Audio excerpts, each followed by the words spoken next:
Silo!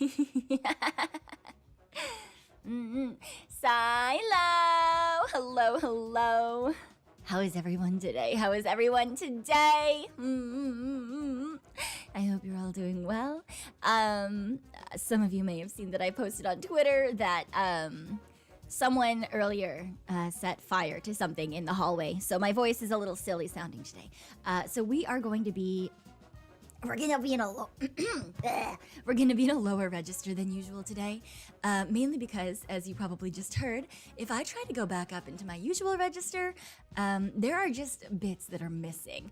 I just don't have the ability to hold my usual tone. So we're going to probably be a little bit lower speaking than usual today, probably both in some energy and in the actual vocal range, given that if I put my voice down here, it is a lot harder for me to like emote completely and properly. Yes, so today we are let's see, as Rigor Mortis says, today we are going to be a Nason streamer, I guess, question mark. Smoke in the hallway, what were they thinking? I'm really not sure. I woke up, I was so confused because like my throat was already fucky wucky, and I was kind of thinking like, oh well, like, is it because I left the window open last night? Like, is it still too early in the year for me to be doing that? What happened here? It turns out that, yeah, someone set a fire somewhere, I'm assuming in the hallway, because that's where the smell was the strongest, but I came out of my bedroom and I wandered over into the computer room, and it just smelled like smoke. It smelled terrible. And then at first I was like, oh fuck, did one of the bunnies like set a fire as I was sleeping? Went into the living room, couldn't smell it, the living room is perfectly fine. And so I opened my front door just to like see, and it smelled so strongly. Oh my god. It smelled so strongly, but not just a fire, it smelled like incense. So I'm pretty sure that like someone, I don't know, someone must have just like a weird batch of incense or something, and it just didn't go well. It kind of almost felt like though that it wasn't just like a single thing of incense. I feel like I almost feel like it was like they were trying to bring it into the house and it caught on fire or something because it was so strong. And I am allergic to a lot of scents. I am mildly allergic to a lot of perfumes, a lot of floral ones, which is why I tend to avoid them, other than the fact that I think that they smell like grandmother's butt. I'm also allergic to a decent number of like incense smells. For example, anything that is very strongly woody. Like cedar, I am quite allergic to. I won't die, obviously, but as you can tell, it does actually affect how my voice works, and I will lose my voice, or I will lose parts of my register in my voice, which kind of sucks, because I really actually enjoy a lot of incense. Some different, I don't know, I used to have a decent incense collection, but I would have to always make sure that I could test them, like either in a store or if my friend had them first before I could bring them home. Just because, yeah, they don't all do very well with me as a person. But yeah, I don't know. I think some of them are really nice. Yes. Mm-hmm. Anyone coming in thinking that this is going to be my usual voice? It really is not. We're down here today because I've lost the upper register in my voice. But welcome. I hope you do enjoy it while it lasts, I suppose. We're just here to chat today, hang out for a little bit. We're gonna play some Will You Press the Button, talk about some different things, yes. So it's just gonna be like a cozy little time, hopefully. And hopefully you guys can hear the background music. I don't have it set up on my end. For some reason, it's not I set it up to monitor, but it's not monitoring. So maybe I'll have to, you know, maybe I'll set myself some music up as well. I need to give myself something to listen to. No, I don't want to listen to songs to do your tax return to. That sounds absolutely terrible. Why would you do that?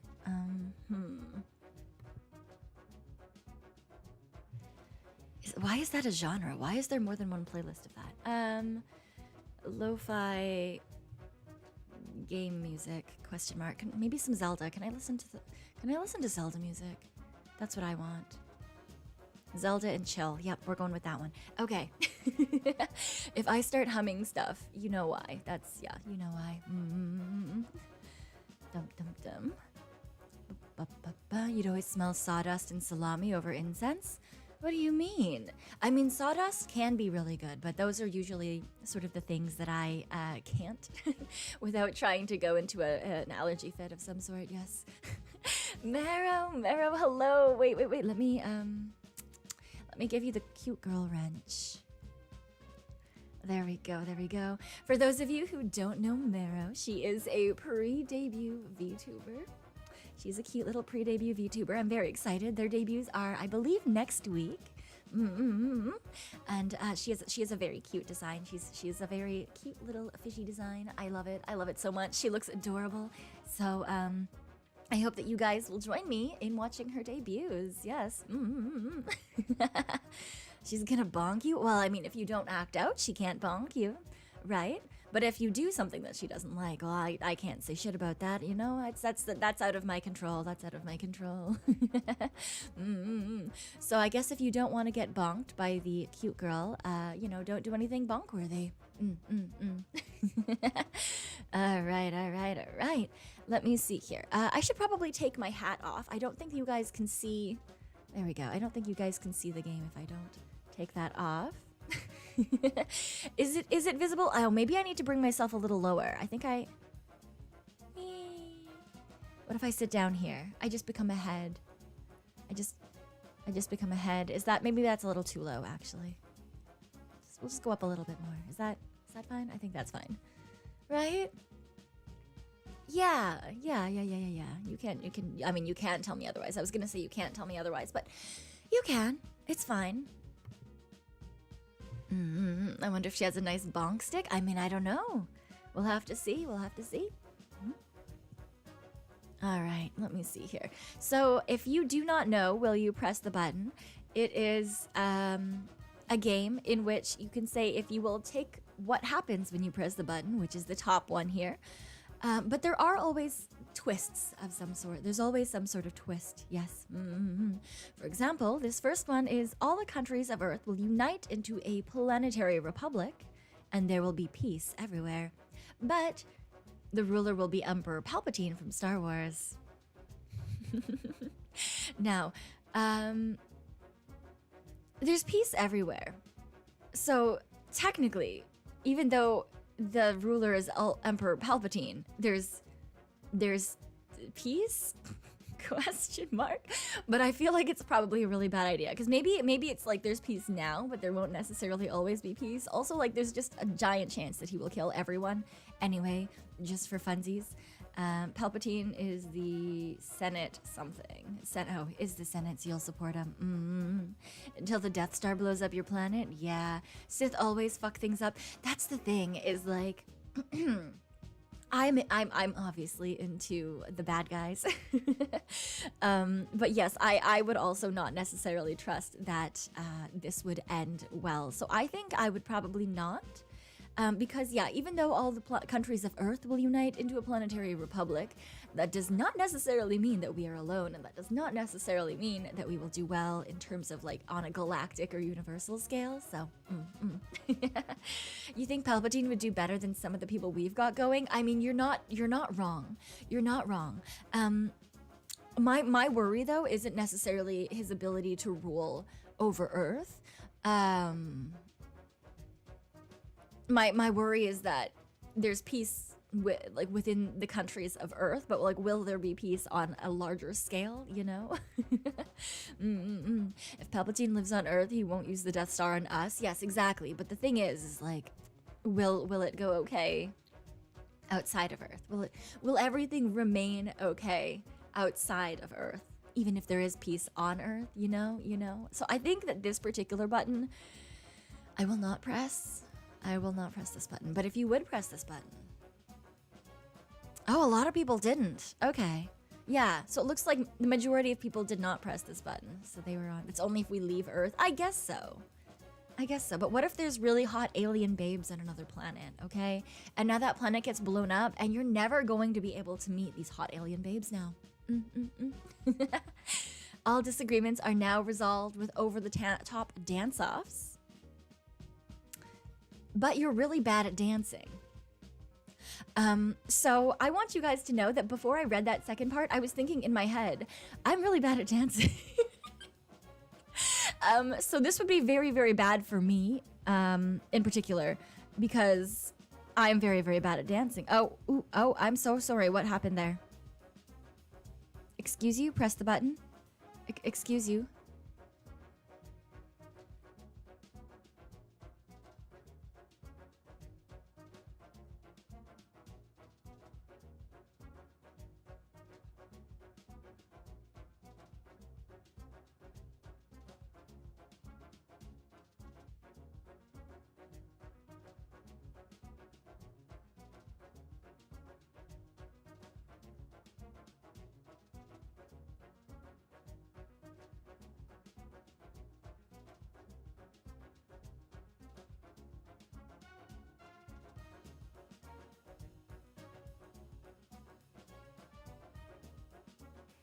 Well, that would be the mic. For those of you who were not here yesterday, you might not know. I'm not currently on my usual setup. My computer is in the shop. This laptop cannot support my usual microphone. Doesn't have enough power. So we're back on an old Yeti. And it is broken. The wiring system is broken. So everything is held in place by a piece of tape. So if the mic accidentally moves or I accidentally moves, if I accidentally move anything or touch anything, it will mute itself. Or rather, it just will turn off because there's no power anymore. So yeah, thank you for letting me know it was muted. I wouldn't have noticed. Please continue to do so. It's a ghetto setup, it really is. We're on a really old laptop. With a really old Yeti. So, yes. But you know, it's fine. It's fine. It's fine. But yes, I am a shit dancer. I've never done anything past, like, old school, like, anime dances, I guess. So I would never have pressed this button to begin with. I'm not gonna lie. See, this thing is this butt, you're really bad at dancing. That's already just me. So, I wouldn't want all disagreements to be resolved with an over-the-top dance battle. It would be really cool to watch other people do that, but I would lose everything. I would never win. I would stay losing forever and ever and ever, and I don't like that. I don't like losing all the time. To be fair, I do often lose anyway. I have very bad luck, but I would like the possibility of winning at some point. Cyan has done the Lucky Star dance confirmed. Yes, Lucky Star. And Haruhi, and yeah, that general era of that general era of anime dances. Yes, I did. I was part of that, but anything else, not so much. I have rhythm, but I have many left feet. Okay, so I'm not pressing that one. Oh, looks like the majority of people also did not press that one. I'm assuming it's because in doing so, like, it would be really fun to watch, but you would essentially lose every single battle, so I could see that.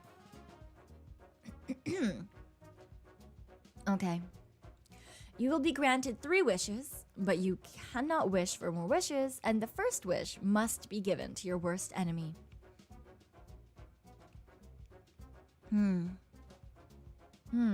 I guess this really depends on what kind of person your worst enemy is. Like, I mean, I don't know if any of you guys have worst enemies that you would just, like, you would be like, no, fuck that person, they never get a wish ever. I know exactly who my worst enemy is, and, personally, I would not take this. I would not push the button. But that is because my worst enemy is a really terrible person. We're not gonna go into it because it's like it's far past traumatic backstory. We'll put it that way. Yeah. So the person that I would definitely consider my worst enemy is someone that should never have any power over any other person in the world, let alone the possibility of the entire world with a wish like this. It could go so very wrong. So yeah, no, I would personally not press this button. But Mero has a good point.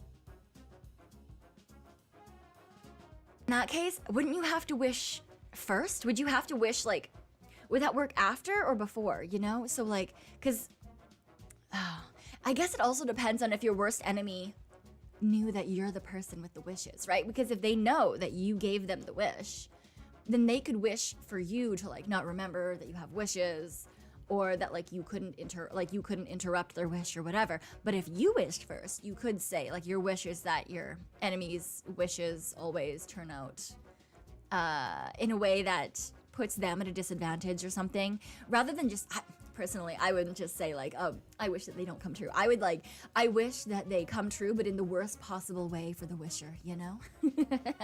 So like they hope for something and like they technically get it, but only in technicality, you know? Just fuck around with the wording, find the absolute worst way to grant the wish. Yes. Like a traditional genie. Yes, like a traditional genie. Yeah, the monkey's paw. You could wish for them to be a better person. I mean, that would technically make the world a slightly better place, but it would only make it a slightly better place because I'm sure that there's a lot of other people who are like this person. So like, I would rather, I would very much have to think really hard in terms of wording on wishes so that it would impact the greatest amount of people. Does that make sense? I wouldn't just say like, oh, I hope that like this one person's a better person. I would have to say something like, oh, I hope that like this concept doesn't exist in the minds of like anyone or something. I don't know. Like think of like the worst possible thing and then like erase that concept as opposed to, yeah, I don't know. I definitely would not just be like, oh.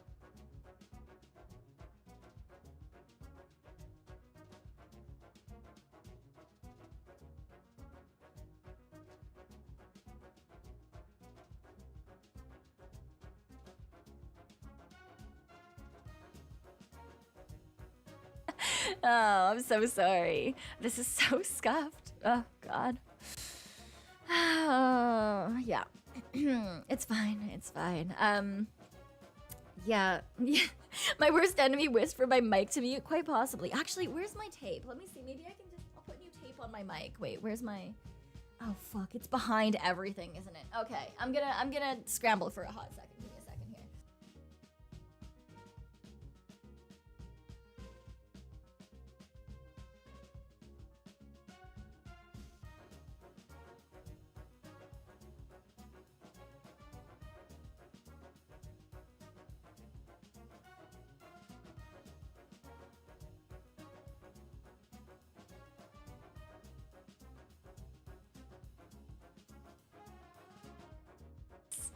Give me a hot second.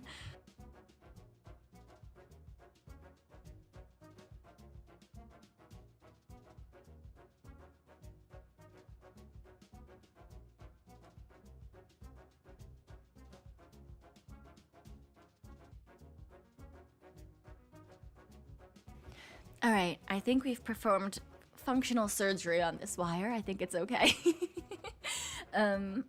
Yeah, so I've like, you put the tape behind the wire to push it forward into like the slot that it goes into, and then on both sides you have to like wrap it like up the front of the microphone so that it holds itself together. Just, you know, yeah, anyway. With a computer things are scuffed. With computer things are scuffed. All is balanced. What the fuck, Vigret? It's a different kind of scuff. I mean, you're not wrong though. Everything is scuffed. That, I guess that's just kind of who I am, but it's fine. It's fine. Everything's fine. Everything is perfectly a-okay. Every second here is a hot second. I don't think that's how that works, Nade. I don't think that's how that works. Yeah, I would honestly just prefer if I never had to deal with scuff again, but I feel like that is, maybe that's my wish. Maybe maybe that would be my third wish. If I did push this button, my third wish would just be like, can I never have scuff ever again? Everything always goes exactly as planned. Yeah. Please don't electrocute yourself. Well, thank you. I do agree. Cooked Tanuki would be very sad. I won't. It's fine. I've already played around with this stupid thing enough times. It's fine. Especially given that it is the power port, and the reason that the mic mutes is just the entire mic turns off because it is not getting any power anymore. So yeah, I will not be pressing this button. Oh, most people did, hey? Oh, interesting. I mean, I guess I'm assuming that most people probably said the same thing as you guys, saying that you could probably just wish away their wish. Yeah. All right. Pressing the button would arrange for a man to brutally beat you to death with a brick. Not pressing the button would kill millions of What the fuck is this? There is no upside. All right. Well, I'm going to press the button.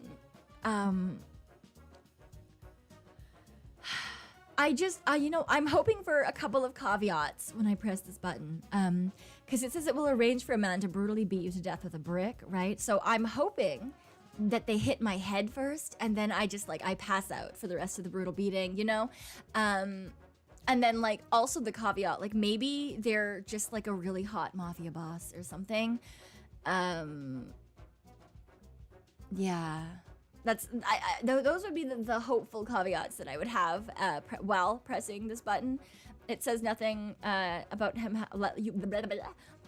It says nothing about having to let you beat him to death. That is also very true. The problem is, I don't think I could beat a man who's ready to brutally beat me to death with a brick. I would have to get bodyguards or something. I don't think the palms would come in handy here, you know? I don't believe that the palms would stop this man from beating me with a brick. They might join in. I'm not certain, but I feel like the palms might join in. Or at the very least, I don't think that they would physically be able to stop a person who is capable of beating someone to death with a brick, you know? So I guess if I had lots of money, I would be able to get, like, bodyguards or go, like, sleep in a prison. You know what? Never mind. I could theoretically, I could get arrested for failing to steal something. I mean, I would obviously not actually fail to steal it. It would be on purpose. So it would still be a win. It would be a W for me. I would get arrested, and then I'd be in jail, and the police would have to protect me from the evil brick murderer. All right. Yes. We're pressing the button. It's time to die. When the police beat me with a brick, I mean, they could sure try, but the police are fine. They're wimpy. They're, you know, if the police were the ones that were the people who were trying to beat me with a brick, or at least the ones in the raccoon world, I wouldn't be scared about it. I think that would be okay. You know, I think that's a win-win situation. Okay. You will become charismatic, beautiful, happy, and famous for the rest of your life. 10 strangers somewhere in the world will be lonely, ugly, sad, and unknown for the rest of their lives.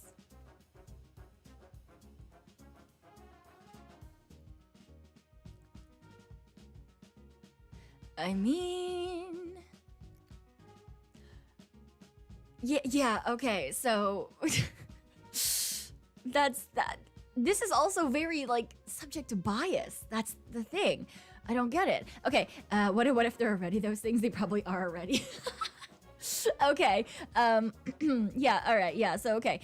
See, I had two thoughts. One was exactly what you guys were saying. Like, what if it's not that it necessarily changes people in any way, shape, or form? It just, like, is like, oh yeah, this is a thing. That already exists in this particular manner in the world. But the other thing is, like, lonely and sad and unknown. Those are, okay, yeah, those are, like, actual things that are whatever. I feel like ugly is very subjective, you know? Because, like, what some people find, like, really, really unattractive, other people will find incredibly attractive. Even if you look at people who are, like, I mean, generally thought to be attractive, like movie stars or things. So the one that comes to my mind particularly is Adam Driver. There's a lot of people who think he's very ugly, but then there's a lot of girls who find him incredibly hot. I'm somewhere in the middle. He's a person. I don't, he's not bad looking. I don't think that he is this like fucking beacon of, I don't fucking know what. Like he's a guy. He's just a dude, right? But some people find him so ugly, and some people find him so hot. So that's the thing, is like this idea. So does this mean that like it will be unsubjective? So therefore everyone will find this person ugly? Is it like a like a mind bubble question mark? That's what I'm trying to figure out. Like, is this like everyone will find you charismatic, beautiful, happy. Everyone will find this other person lonely, ugly, and sad, right? Because those are like, same thing with like charismatic. You can have people who are like, some people are like they could be charismatic, and some people could think that they're the best person ever. But like, there's some people that would be considered charismatic, and my first thought is like, wow, this person's an oily little fucker, man. This person is so smarmy. And like, I just like immediately dislike them, but they are charismatic, right?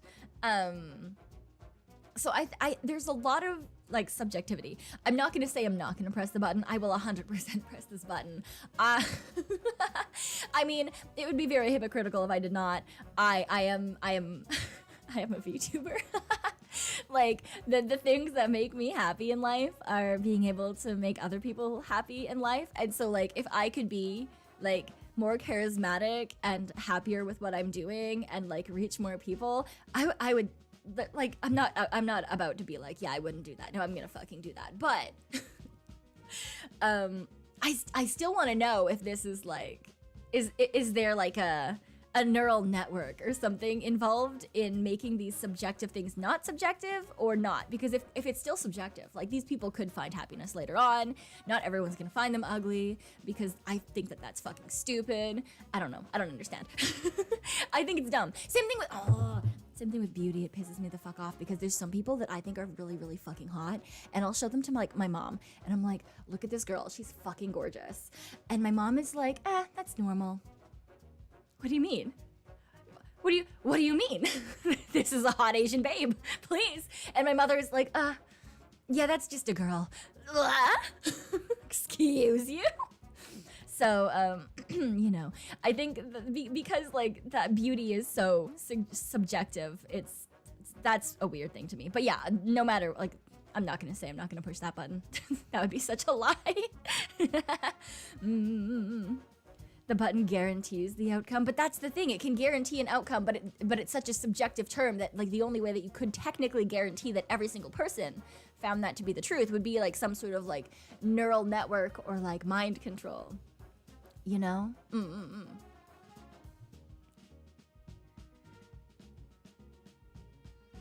Hello, Dougie. Hello, hello. How are you doing? Go to work. I hope you have a good day at work. I hope you have a good day. What if it doesn't actually change their physical appearance, just how people perceive them? Yeah, that could be part of it as well. Or it could, there were some people in chat earlier saying that like maybe it just doesn't change anyone, and it's just the people who are like, feel like that anyway, you know, is... Which, that I think is the best outcome, is just like, oh, those people are, yep, there's still those people, congratulations. That could be the generational perception of what is beauty. It's a little bit of that, yeah, but it's also cultural definitions of what beauty is, right? Because different places have different beauty standards. And Hart did not grow up here in this particular part of the raccoon world. Hart grew up in what in the human world would be considered Asia. So, yes. Oh, what was that? Oh. I am unsure if there was just a car crash or there was some thunder. Yes. All right, well, maybe you guys heard that, maybe you didn't. That's fine. That was vaguely startling. Hello, sexy. Hello. Welcome. I hope you're having a good day. Yes. All right, this button. You become rich and happy and marry the love of your life, but every year someone you love dies. You know, I feel like this is very contradictory because if you become happy, but every year someone you love dies, are you happy in spite of them dying? Are you happy because they die? Like, what is going on there? Like, do you just lose the ability to feel sadness? Because that does not compute. that is not generally how that works at all. Yeah, so no, this button is not being pressed. I was going to make a joke, but then I realized that there are probably people here who are not who are not informants, so I will not make a joke about that. Yeah, okay, so most people didn't press it, so yeah, that's very, very much the case. Nice person. The reason I have that disclaimer is because this particular range, this particular vocal range that I'm in right now, this is not where I usually talk. Usually my voice is a decent bit higher than this, and we only come down here just for shits and giggles, but I have lost the upper register of my voice, so we are, yeah, we're we're cosplaying a Nason streamer right now. Yeah. Usually we're a bit more high-pitched, and also because of that a little bit more energetic, because I can't quite emote the same way in this particular vocal range that I can in my usual day-to-day speaking range. Yes. But yeah, this is a range that I can still hold for a long period of time, so it's fine. It doesn't, you know, it doesn't bother me or anything. Though it is quite annoying that I can't sit in my usual comfortable range. Where's the monocle? I mean, technically, I guess it's this like a similar voice. The cadence isn't quite there as when we use the monocle.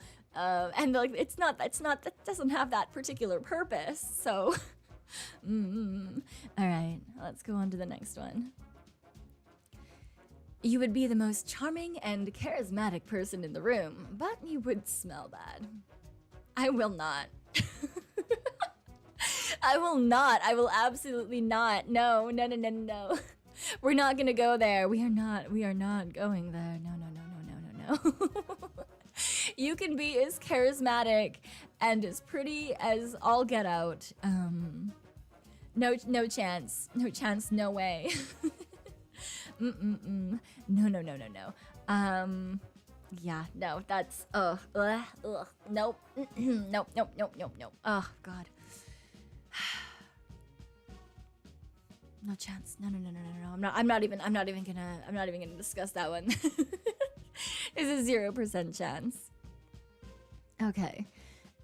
You can teleport anywhere in the world, but you will live forever and never die. That sounds fucking terrible.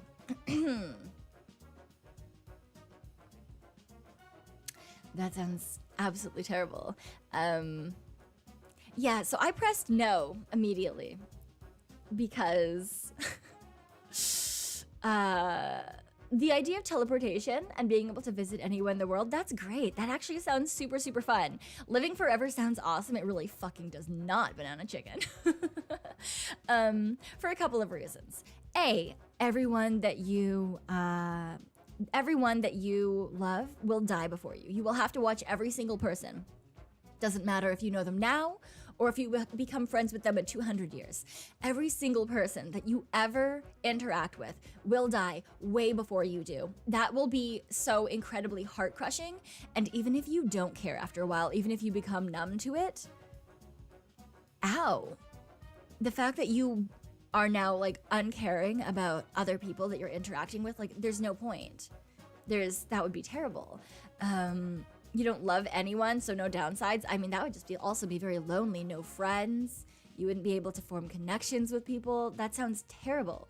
Or if the government catches you, right? You can teleport and you're immortal. That doesn't mean that you're not going to spend the rest of your life in a terrible torture facility as they do scientific experiments on you for the rest of your life, right?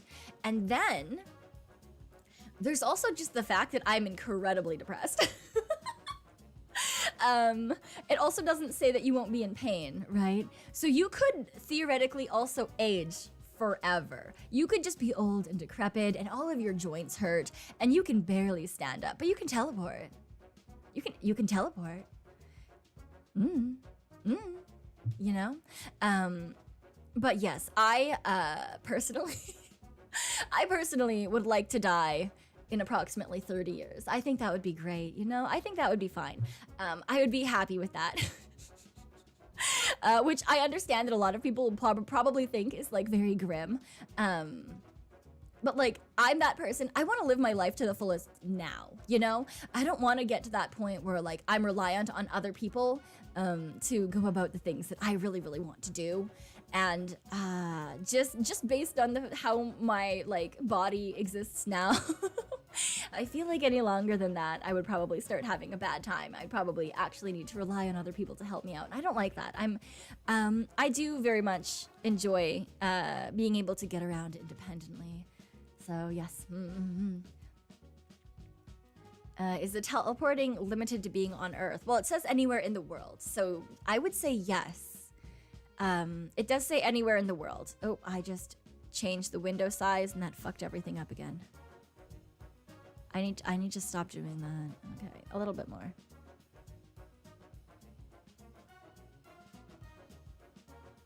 There? Yeah, that's fine. Okay. Living forever implies agelessness. It does not. It does not. It does not imply agelessness. It does not. There are many, many stories that talk about immortality versus eternal youth. They do not imply each other. Now, in a lot of colloquial, like in the way that words are taken, they can, depending on where you come from. But that they are not one and the same. They are not promised as things that are together.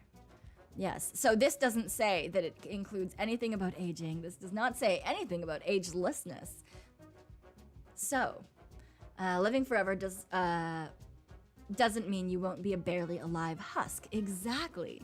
You could forever and ever just be like a strange mummified creature and you just can't die. You could want to die, but now you're stuck here forever. You can never die, no matter how much you wish for it. Yes. Bree, hello. Welcome on in. Hello. Hello, Bree. Hello, Bridiots. Welcome on in to the chatting and button pressing stream. Welcome to my voice being much deeper than it generally is. For those of you who do not know who I am, hello, my name is Cyon Hart. I am from V&U's third generation. I do not generally sound like this, but I have lost the top register of my voice. So this is how we sound today, and some of my chat earlier did say that we are cosplaying or role-playing in One-san streamers, so welcome on in. You ate so much spicy stuff. Oh my god. Please feel better. Oh my god. I did see that you were doing that in AMA, but if you lied, then you had to eat a spicy thing. So, rip you, I suppose. Rip you, I suppose. I hope you feel better soon. I hope the floor time, which is always the best idea. I hope the floor time helps you and is good. Yes. And also for those of you who do not know Bree, who were here with me already, we did raid Bree yesterday, but Bree is fantastic. She is an indie VTuber. She is a fantastic rigger. I've followed her for a very, very long period of time. First finding her through her rigging activities. She is really, really funny. She does a lot of silly streams. She streams for very long hours as well. We popped in at like, was it a 6 or an 8 hour stream last night? You know, I'm not really certain. But she streams for a very long period of time. She plays Souls-like games a lot. So if you like that kind of thing, if you like being yelled at, if you like yelling in general, I do very much recommend going to check out Bree. She is fantastic.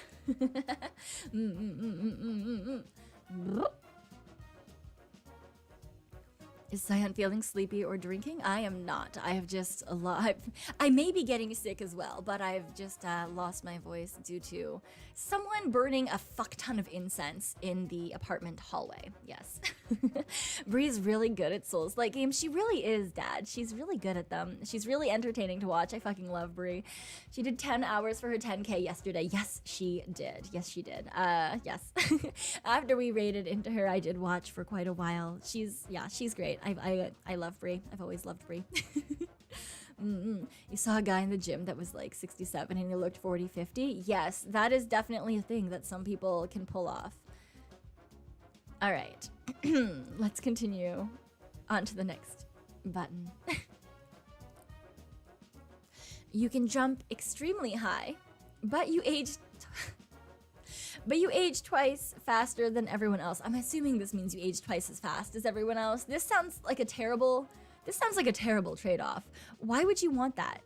Why would you trade your youth for the ability to jump high? That sounds terrible. What? Like, can you land if you jump high? I was about to ask that. Oh my god. I was about to ask that, Acanthus. Like, do you have the ability, do you have like shock resistant capabilities in your legs afterwards? Also, how high is extremely high?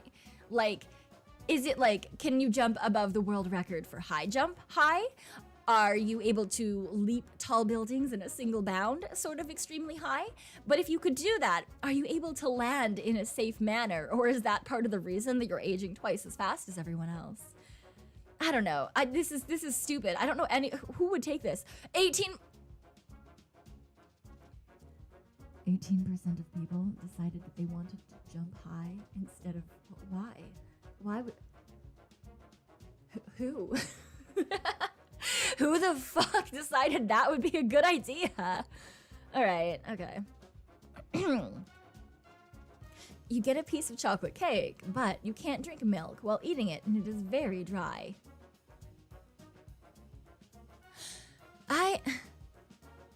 Who is writing these questions, and why would you take this? Dry cake is terrible. Dry cake is just disgusting. I mean, you could drink water, theoretically. It just says you can't drink milk. I don't drink milk anyway, so that's fine. To be fair though, I also do not eat chocolate cake. I think chocolate cake is terrible. It's fake chocolate masquerading as real chocolate. I would much rather just eat a chocolate bar and a vanilla piece of cake or something. I don't know. It's not my cup of tea. Although, Acrathius mentioning coffee did just remind me that I in fact do have a coffee beside me that I have not drank this entire time.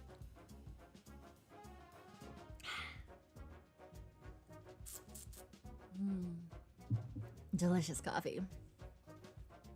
Dry cake is a sin. I agree. I am absolutely not taking this. I am not pushing that button. Why did so many people really want that dry chocolate cake? What? I mean, I guess there's technically no big downside or anything, but free cake. I mean, yes, you get free cake, but it's terrible cake. It's why? Why would you want a terrible cake? That's fucking whatever. I don't know who these people are. I can't judge them that harshly, but whatever. Maybe they're just really hungry. Maybe they haven't eaten yet today, and that's the reason they want dry cake so badly. I don't fucking know, man. Pie is better than cake. I agree. I am very much a pie is better than cake person. Although to be fair, I think that tarts are better than pies as well. Although they are quite similar, but cake is cake, boss. I mean, cake is cake. And I don't know. I think dry cake is just, I would rather eat a piece of white bread than a dry cake. I don't know. Tarts are goated. Thank you. Tarts are the best. I fucking love tarts. They're so good. Note for this one too. You unlock the human potential in all its glory. Your sanity goes down the drain.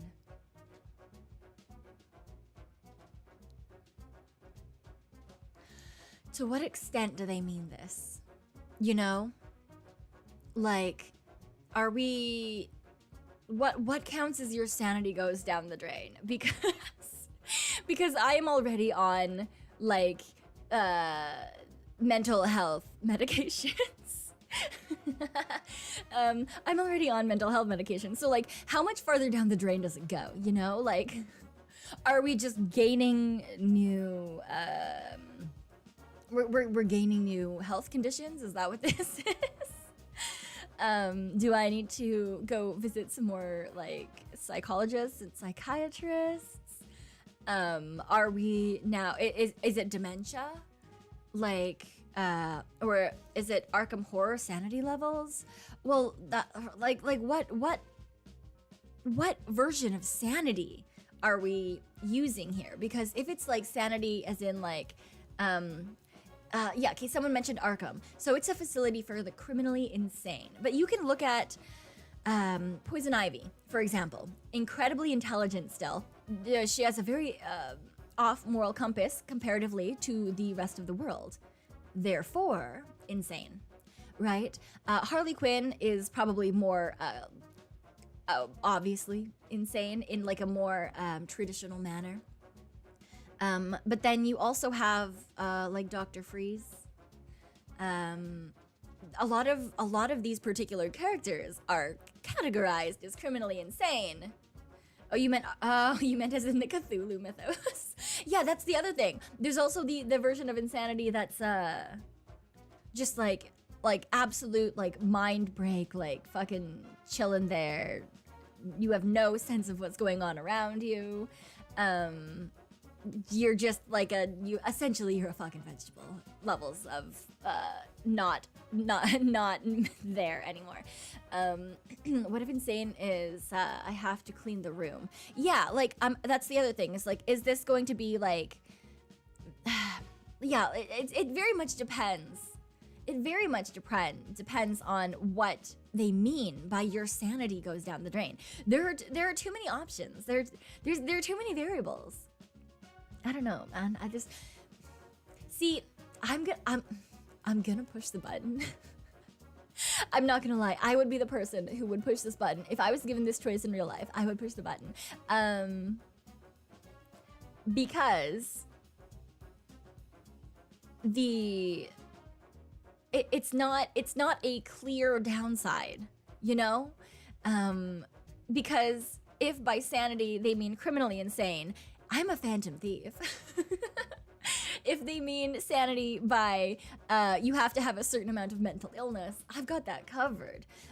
Now, if they're adding bonus ones on, I've just kind of fucked myself, but, you know? Or like, if it's like sanity in that like, oh, congratulations, you're now going to like hallucinate a bunch. There are actually, I suppose that would technically count as another mental illness. There are ways to combat that, theoretically. So like, it really depends on what they mean by that. I'm pushing the button. A lot of people did not. Because look, because human potential also has a lot of different possibilities in meaning. It's a hedged bet. Yeah, it very much is. Like, this could go incredibly well, or it could go incredibly poorly. Because, yeah, just like sanity could mean a ton of different things, human potential could also mean a ton of different things. Because, like, if by human potential they mean, like, oh, like, your strength, your stamina, your intelligence, your wisdom, whatever, that's great. If it means, like, congratulations, I don't fucking know, you now have tentacles as toes. I don't see how that would actually be human potential, but I'm certain that there's some doctor somewhere in the world who wants to be a crazy scientist and thinks that that is the peak of human potential, you know? So, even if you get like the good version of sanity in terms of a definition in this particular case, you could also get the bad version of human potential. Yeah. It really depends on what they mean by human potential and about the sanity. Yeah, exactly. So I think that no matter what, this is a gamble. But I'm ready. I'm ready for this gamble. This sounds like it could be either a fantastic time or an absolutely terrible time, but I'm here for it. All right. Wow, so many people really want to be the most charismatic person in the world. Okay, you will become the most charismatic man or woman in the world, and everyone you meet will be like putty in your hands. But if you convince them of something, they will realize the truth. It was a lie a day later and resent you eternally. Ah, interesting. Zay, thank you for the soup. I appreciate it. Thank you. I appreciate it. I really do. Thank you. The stream is going pretty a-okay. We're just chilling and chatting. It is just a hangout stream today, looking at the different buttony things. Yes. Let me see. I had a train of thought and it is gone. Oh, yes. So the problem with this. Okay, so you guys are probably going to notice already that I have a thing about definitions and about the way that things are worded. I am very particular about that. And it has cost me a job, which actually is a story that I can tell you guys later. Because, okay, so let's break this down. You become the most charismatic man or woman in the world, and everyone you meet will be putty in your hands. Everyone you meet. You're super charismatic, every single person you meet. So if you convince them of something, they will realize the truth and resent you eternally. There is no chance that you won't be able to convince anyone of something, and you can do it very accidentally. For example, someone doesn't like Vtubers. You're just talking about Vtubers. You're super charismatic. Everyone is putty in your hands. You say that Vtubers are cool. Congratulations. You have convinced them that Vtubers are cool. You tell someone that, oh, they can hold it when you're in a car. They need to pee. You can hold it. Now you've convinced them of something. Does your opinion become a lie? But that's the thing, is like they will realize the truth if it was a lie. But that's the thing, is it might have been a lie for what does the lie encompass? Because it could be a lie for them. Right? Because if I think that Vtubers are cool, and I've now convinced you that Vtubers are cool, the next day you may come back to thinking, wait, I don't think Vtubers are cool. That's a lie in your particular likes and dislikes. Would that count as a lie? Because if so, then every single person you meet the next day will resent you eternally. Because everyone is putty in your hands. This is this is one of those situations where like, it sounds like it could be good, but there is a chance that this could just be an absolutely terrible way to live accidentally, right? Just because it depends, okay, it depends on what they mean. It's too easy, yeah, exactly, Bloodlust. It is too easy to trigger. You think discovering a lie would mean that they'd have to find out that Vtubers aren't cool? No, they will realize the truth a day later. No matter what, they will realize the truth a day later. So if that counts as a lie, no matter what, they are going to find out. If you convince someone to get you some McDonald's and they realize it was somehow a lie and resent you, yes, exactly. So you say, oh, wouldn't you love to get me McDonald's? And everyone you meet will be like putty in your hand. So they're like, oh yeah, I'd love to get you McDonald's. And so they get you McDonald's. And the next day they realize they did not, in fact, want to get you McDonald's. They don't know who the fuck you are. So therefore, would that count as a lie? Because that is not something that they wanted to do originally. Right? Could you guess something in 24 hours later if they tell me my guess was wrong and resent me? I mean, I suppose so, theoretically. So if you say, give me $100 and I give them $1 million in the future, will it be convincing for them to resent me? I mean, I guess that would depend on if that's something that they would do anyway. You're not lying about McDonald's, you're just saying, give me McDonald's. That's not really a lie. Yeah, but if you're charismatic, I don't think that that's the way that you would word that. Yeah, so it's really, it's very much all over the place, I suppose. There's a lot of different ways that this particular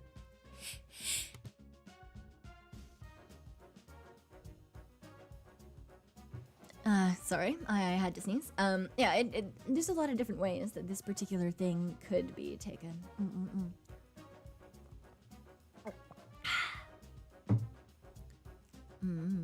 I will not press this button. I do not like the idea of being resented eternally, especially because it also says nothing about the fact that the resentment may or may not build into physical violence, especially when enough people resent you. So, that could be a problem, you know? If you end up creating like an eternally resentful mob that is out to get you, that sounds like a terrible time. Azay, thank you for the soup. I appreciate it. Thank you. Okay. You can tell when someone is lying, but what? Your pants will catch on fire every time you lie. Okay.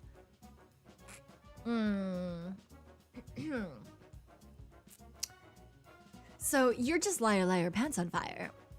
But you can always tell when someone is lying. See, the thing about this is that I don't even care about the thing that comes after the but. I don't even give a shit if your pants will catch on fire every time you're lying. That's not the interesting part here to me. I don't want to know when someone is lying, depending on the definition. You guys are gonna get so sick and tired of this. So,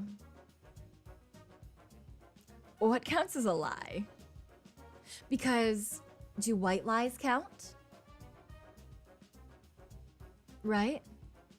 Like, if someone is just like, oh yeah, I'm having a good day, and that rings as a lie. Or someone tells you that you look cute today, and that rings as a lie. And it's just that they're having a bad day. But like you do, but they don't think that you look cute at the moment. Right? Do half-truths count? Exactly, Josh. So, theoretically, this could be either great if you could only tell when someone is lying in a malicious manner. So they're lying on purpose, right? So like when they say like, oh yeah, if you give me this thing now, I'll make sure that I give it back to you, you know, in a week. Okay. And they're lying maliciously because they're gonna take off with that and you're never gonna see them again. That's a good power. But like, if you just are sitting in a cafe and you're getting all of these pings that someone is lying because you're listening, like there's just other people talking around you all the time. And you got all of these pings of lie. Would you ever, you would hate people. You would hate people, especially if it pings for half-truths, for white lies, for things that people are saying to make other people feel better. Just don't lie, there's no downside. That's the thing, I'm not even talking about the me lying part. I'm ignoring everything that happens after that word but. My problem is with the power of being able to tell when someone is lying, because what does that include, right? Do we get a sense of what kind of lie it is? I mean, maybe we do, maybe we don't. It doesn't say. So, theoretically, we could tell what kind of lie it was. Maybe we could tell what they're lying about. Or it just gives us a ping that someone is lying. We just know that they're lying. That would be terrible. I don't want to know. I don't want to know when someone is lying to me to make me feel better, you know? If I did something stupid and someone comes up to me and they're like, "Oh, don't worry, Cyon. It's not your fault. You did your best." I don't want that to ping as a lie.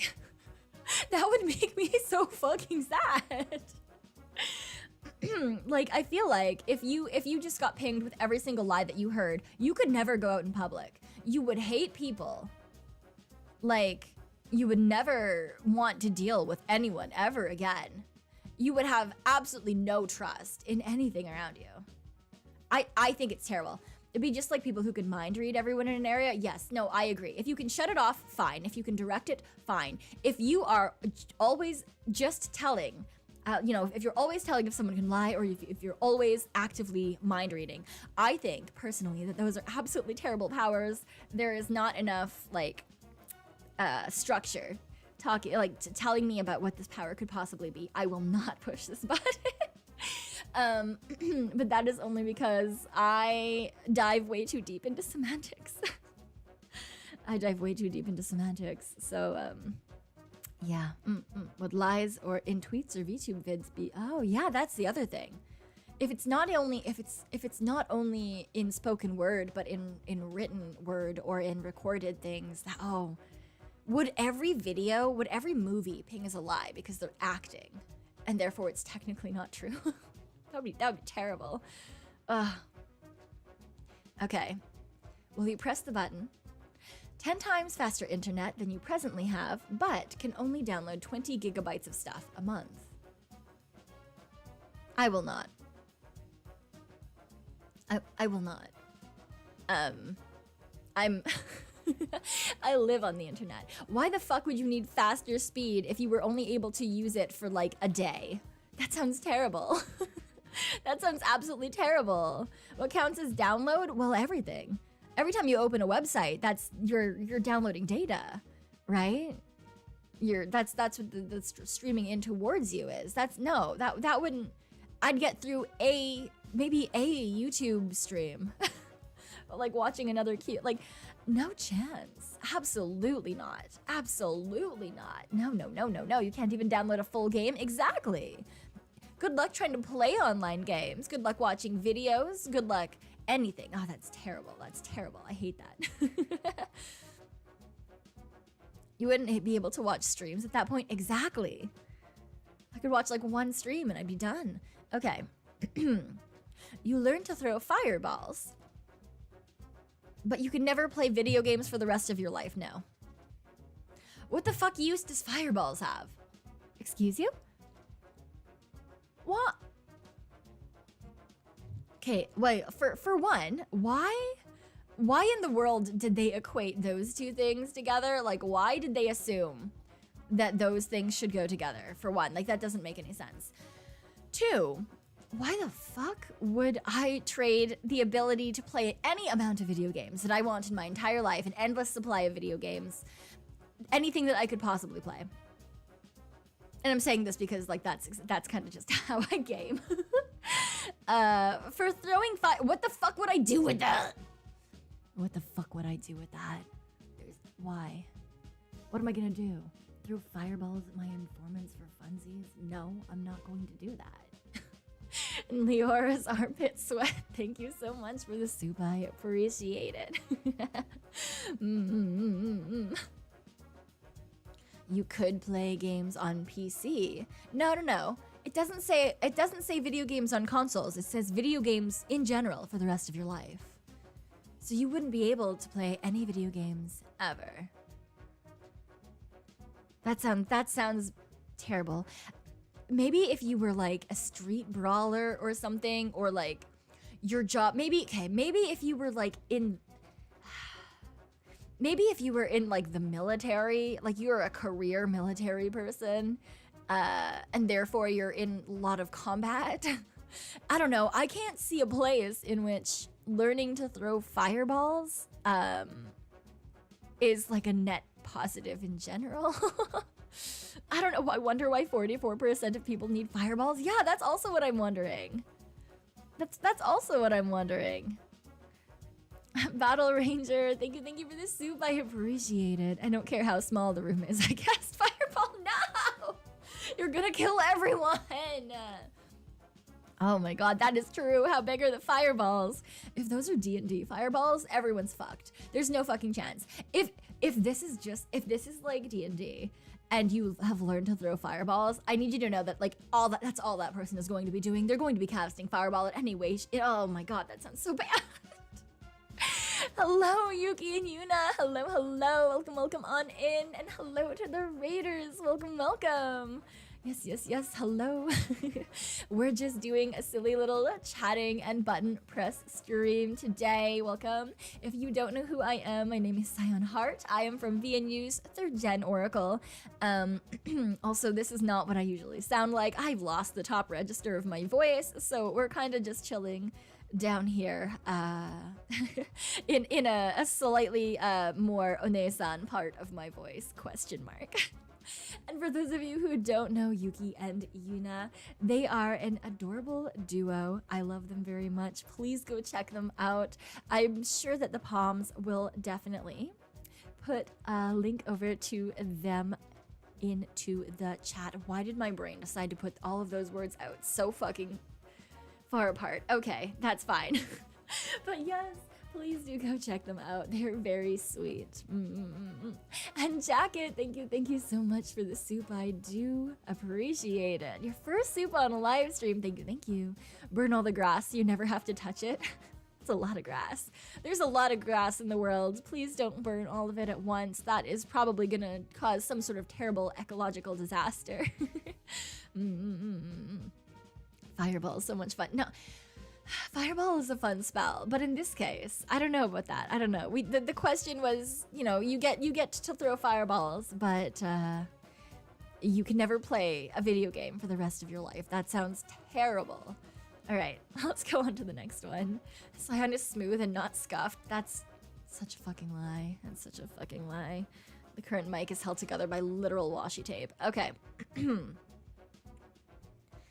will never be hungry, but you will have diarrhea all the time. Okay, the first things first, I once again want the definition for what they mean by all the time. Because does this just mean that, like, if you shit once a day, you're gonna have diarrhea for that shit? Because if it is like a constant, you will die in like 2 days. So yeah, you won't be hungry because you'll be literally dying. You will get so dehydrated that you will simply pass away, and it does not matter. So there is no upside if this is like a constant thing that has like no actual endpoint in sight. No. No. La, la, la.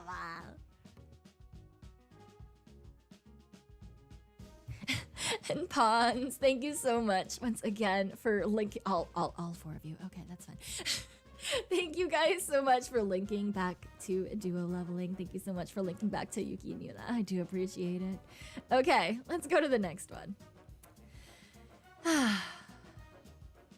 Cancer, AIDS, and all other uncurable and painful diseases become non-existent. But something new develops and infects you, but you die before it can spread to others, so it doesn't matter. Ah, this is one of those, are you selfless questions, I suppose. Because this is like, I mean, I would push the button. But I do have some things that I would still want, defined and or outlined before I did. Jello Noel, thank you for the gifted memberships. I appreciate it. Thank you. We've hit Zach and Delta. Welcome on in, you two. If you are here, please make sure to thank our lovely Jello Noel and welcome in. So, uncurable and painful diseases become non-existent. I would personally take this because every single person in my family, other than my recently deceased grandpa, has died of uncurable and painful disease. I just don't know how he died, so that's why he's not included. And that is probably going to continue down with my family, let alone others. So I have watched a number of people pass away with cancer. So it's a little less, it is very much a little bit less selfless than you might originally think because of that. So I would hit the button. Zach, thank you for your thanks to Jello Noel. But yes, welcome. I would really want to know, though, something new develops and infects you, but you die before it can spread to others. So my headcanon for this, because I would die before I could infect others, this means that it's a relatively fast-acting thing, right? It's fast-acting. You die pretty quickly, which I think is great. That is good. So you die quickly. You probably will still die painfully, given that it says that it's uncurable painful diseases. and therefore when it says something new develops, I'm assuming that it is still going to be painful. But it kills me before it can spread to other people, which means that I will die pretty quickly because I have to leave the house to go to work in the raccoon world. Which means that I would, even if I got it on the very first day off, even if I got it on a Thursday, I would still die within the weekend, which is great.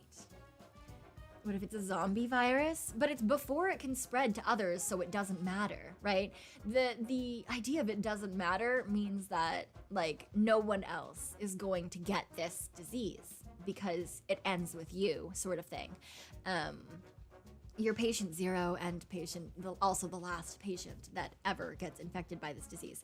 So I would push the button because I would get 2 positives. This is a net positive button for me. I get to help out other people. My family is no longer plagued by cancer. And also, I get to die in a relatively fast manner. So I'll take it. I think that's pretty okay. Yeah. I mean, no one will know that you're a hero, but like you know before you die, so that's pretty okay, I think. Yes. Do you like potatoes? I do, in fact, like potatoes. Yes. There's no guarantee that nothing else develops after affecting you. That is true. There's nothing that says that there won't be new diseases. In fact, there's always going to be new diseases, right? There's always and forever going to be new diseases. And even old diseases, when people inevitably, like, fucking, I don't know, pick up weird cave grass or something that hasn't seen the light of day in 12 million years, you know? Like, but you're still getting rid of a lot of problems that currently plague society. And you've also brought a bonus new disease with you into the afterlife, right? So you've gotten rid of a ton of shit. You've gotten rid of one new thing that no one even knows exists. That is apparently a pretty fast killer anyway. So if you were to be a person who is in a metropolitan area, congratulations, you've saved even more lives accidentally. Okay. Too much philosophy with each button. That's the kind of person I am, though. I like semantics. I like thinking about the meanings of words. And also, it doesn't help that is a lot of what my original degrees were in. This is the kind of thing that I really enjoy. Actually, here, I'm gonna, as I say that, I'm gonna take this off the screen for half a second, and I'm gonna tell I mentioned I mentioned that there was a job that I did not get because of this thing that I do. And yeah, so there is, oh God, is it, I think it's Claire's. So if you don't know Claire's, it is like a girly teen, preteen shop for like accessories and shit, you know? And when you apply, or maybe it was Ardennes. Anyway, it's essentially like a shop, like in a mall for preteen girls and shit. So I tried to apply there when I was in uni. Just cause I was like, okay, I'd like to get a second job. I think it was a second job at the time. And this seems pretty easy, like whatever, just stock stuff and like call it a day. And there is a questionnaire that you had to fill out. Now, my stupid ass motherfucking brain was assuming that after you answered all the questions that were multiple choice, there would be a section where you'd be able to like explain your answer or something, right?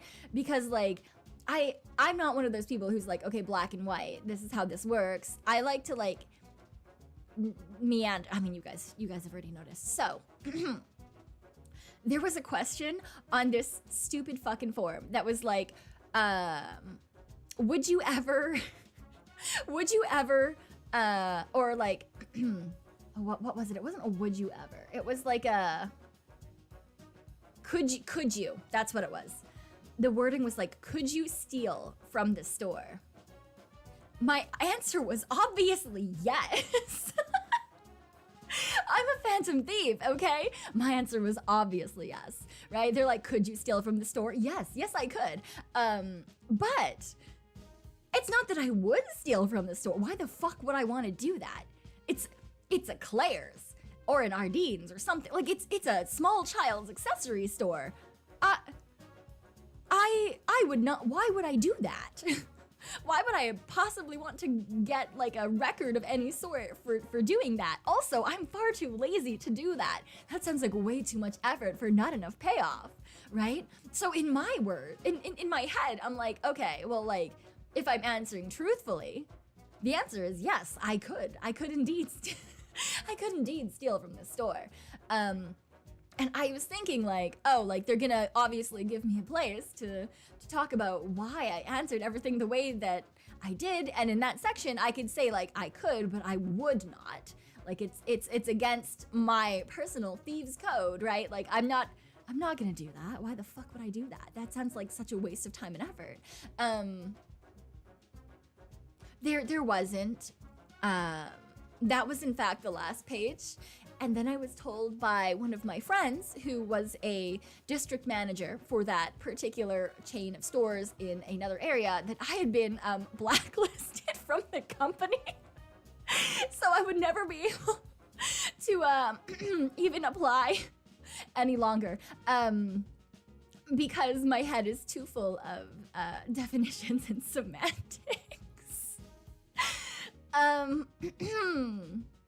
Yes, so if you ever think that you are strange for thinking that everything should be like defined or justified in any way, shape, or form, welcome to my life. I don't know, I like to like look at the reasons behind things and look at like the different possibilities that things could mean. I think it's really fun, but it also has backfired on me a number of times in my life, so yes. They should word the question better. I very much agree, Bloodlust. I very much agree. You would have said you misclicked. Well, there was no way to say anything, right? Like, they literally were just like immediately, like that got sent in. They were like, okay, we're not taking any form of communication from this person ever again. So even if you did misclick, you'd still be fucked.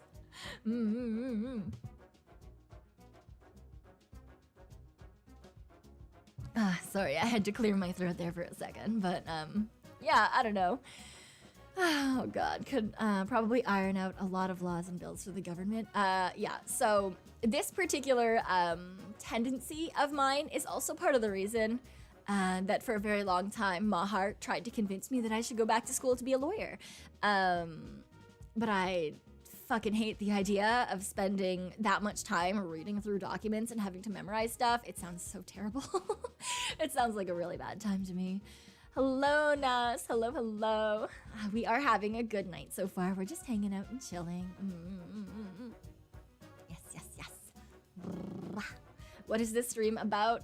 Nothing in particular. There is no particular thing that this stream is about. We're just kind of hanging out. We're talking. We're playing some press the button. Yeah. Have a good night, Lucio. Have a good night. Yes, chill Tanuki time. Yes. Law research, the job. I mean, I like research, but I only like researching things on my own time unless it is for a specific purpose and or I'm getting paid for it. I do a lot of silly little research on my own, which is why I know a lot of weird little facts. But I don't know. I don't like to research things because I have to. Does that make sense? Yes. All right, next question. You can stop time and still move and act freely. You continue to age while time is stopped. I'm fucking hitting that button. I mean, I personally don't really see a downside to this. Unless you want to live all on your own or you spend like ridiculous amounts of time. What if someone else stops time? Well, that's on them. That's their own thing. I will say, though, that my very first thought about this particular power was NSFW. But yes, there's a lot of different ways you could use this. So like if you needed it for, like if you were in school and you needed extra time to study, or you had a job interview and there were specific things that you couldn't answer at that exact moment, you can pause time, think about your answer, get right back to it. You could use it for thievery, for example, if you're not quite as good a thief as I am. Yes. And a couple other things. Like there's so much that you could possibly do with the ability to stop time while moving freely yourself. So Yeah. I mean, even if you wanted to use it for less illegal means. For example, one of my first thoughts was, like I said, to do a little more thievery if you were not quite as cool as me. Because after all, I don't need that. I'm a really, really good phantom thief. But, you know, some people may have more heroic tendencies. You could want to save everyone in a burning building, right? You pause time, you go in, you grab all the people, you put them out front. You unpause time. Congratulations, you're a hero. Good job. Wow, look at you. Yes. Illegal adjacent. Yeah, I mean, legality is not really something I'm hard-pressed on, being a thief myself, but... Yeah, you could in fact get more sleep, right? You know, your alarm goes off, you have to go to work, you're like, fuck it, I got like an hour of sleep last night, we're gonna take an extra like 8. Perfect, great. Magic. All done. Yeah, I don't know. There's a lot of different things that you could do, especially if you're a person who does not work well under pressure. Me personally, I like having deadlines. I'm usually really, really good at fulfilling deadlines because I get everything done within a time period. I like having that. But as I say that, I have fucked up and ruined a couple of my deadlines lately because my computer... I was not expecting to not have a computer. Yeah, so I say that, but like I've actually fucked up a couple of deadlines by being myself lately. Rip. But if you're not good with having deadlines like that, you can always give yourself a little bonus time with something like this. So yeah. Would you personally actually remember that you have power when you need it? Oh, that is also a good question. Yeah. If you have anxiety, you may in fact forget that you have this ability until it's a little past when you would normally want it. An angel dust. Hello. Yes, it is a relatively new feature on YouTube to be streaming on the shorts section. Yes. Okay.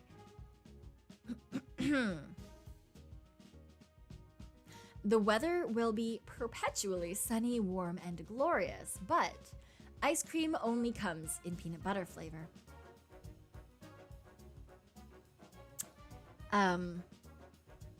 This one is personal. I hate the heat. I hate the heat. It has nothing to do with the butt peanut butter part. I quite like peanut butter. I hate the heat. That sounds like literal hell to me. Perpetually sunny and warm. Oh, disgusting, disgusting. Now, I don't mind it being sunny and warm sometimes, but my favorite type of weather is rain. I love the rain. I love going for walks in the rain. I love running around in the rain. The idea that like it would never rain again sounds absolutely terrible to me. You love winter? You must live in a place then that doesn't shut down as soon as it snows. There's a lot, we talked about this before on another stream, but there's so many places in the world where it doesn't usually snow. And now, like in the last like 5 years or so, like it started to snow more and like no one knows what to do with it. And like cities just shut the fuck down when it does. So I feel like most people who say that they love winter usually live in places where like their winter weather is pretty usual all the time and hasn't really changed. Does that make sense? Rain is not to be confused with lightning storms. Those stink when they kill your electricity. I could see that. I could see that. I mean, I know that there's some places where those are very common as well. Like I believe storms are very common in like Colorado. I did get to see a really nice one once when I was over there for a choir trip at one point. It was really pretty. You get to see all of the lightning arcs and stuff in the sky. But I could definitely see how having that occur on a frequent basis and like turning your electricity off would probably be a less fun part of that. But very pretty, yes. You've got to go. Have a good night, Delta. Have a good night. Hope you get good rest. You haven't seen a tornado in years. Oh, wow. Oh, I don't think I'd really want a tornado. I've not personally been too near, like I haven't been near enough a tornado to see one. I have been in areas where funnel clouds formed a couple of times, or where I later learned that there was a tornado that was relatively close by, and that's why it was so windy. But I've never actually seen a tornado myself. Yes. One of said funnel clouds did turn into a water spout, which is just like a tornado but over water. There were that's when I realized that raining fish is a thing that is possible for the world. Yes. It is possible for it to rain fish if there has been a water spout in the area. Does not smell very good. And it rains fish. Raining frogs. I could see that too. Oh my gosh, yeah, I guess. If, like, depending on what kind of creature is in the area. Raining fish is great if you ever was near water. No, it was not. It was not great. It was, in fact, very much not great. So you're saying Sharknado is possibly based on a true story? I mean, theoretically, I guess in that case it would be. I don't know what the strength actually is of like the vortex of a tornado or a water spout. Because, like, I've only ever really seen them in movies and stuff. So, like, if theoretically a tornado could pick up a cow and actually keep it in the air, then I don't see any reason as to why a water spout wouldn't be able to theoretically pick up a shark, other than the fact that I feel like a shark wouldn't be that close to the surface of the water. Also, I'm not sure if water spouts occur in places where sharks live. I guess that's also a thing. Yeah, because as far as I know, there's very specific places generally that these sort of weather patterns are more common. Yeah. Oh, I hope you recover soon, Nightshade. I hope you're doing better soon. I hope that everything went well with your surgery, though. Yes, and I hope you're having a good night. There have been times people were thrown miles away and still survive. Yeah, so, yeah, that makes sense. It's almost underwhelming to see them in real life until they actually get close, if that makes sense. It does. It really does. Because if you can see, for example, a city from the distance, these very huge buildings that may be like tons and tons of stories look very small when they're in the distance. And then if you're right under them, they look absolutely massive. So, yes. That very much is understandable. I can see how tornadoes would be, not necessarily as threatening as they are in reality if they're that far away. Gen 5 co-highs are finally here. I'm so excited, Angel Dust. I'm so heckin' excited. They're so fucking cute, man. Okay. Are you a dude? I am not. I apologize if you were really hoping that I was, but no, I am in fact not a dude. I am a Tanuki, though. I am a Tanuki. When are their debuts? Their debuts are not... Oh. Well, I was gonna say they're not next weekend, but the weekend after, and that is correct. But then I realized that I was gonna, yeah. So their debuts, like I just said, are not technically next week. They are the week after. I believe they are on the 16th of March. Very, very soon. I'm very excited about that. They're all super, super cute. If you haven't checked them out, you definitely should.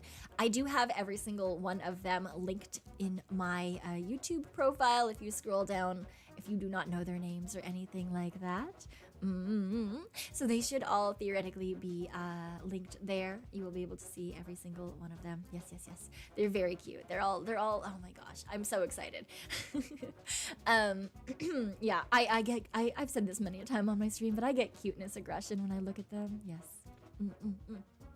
Okay.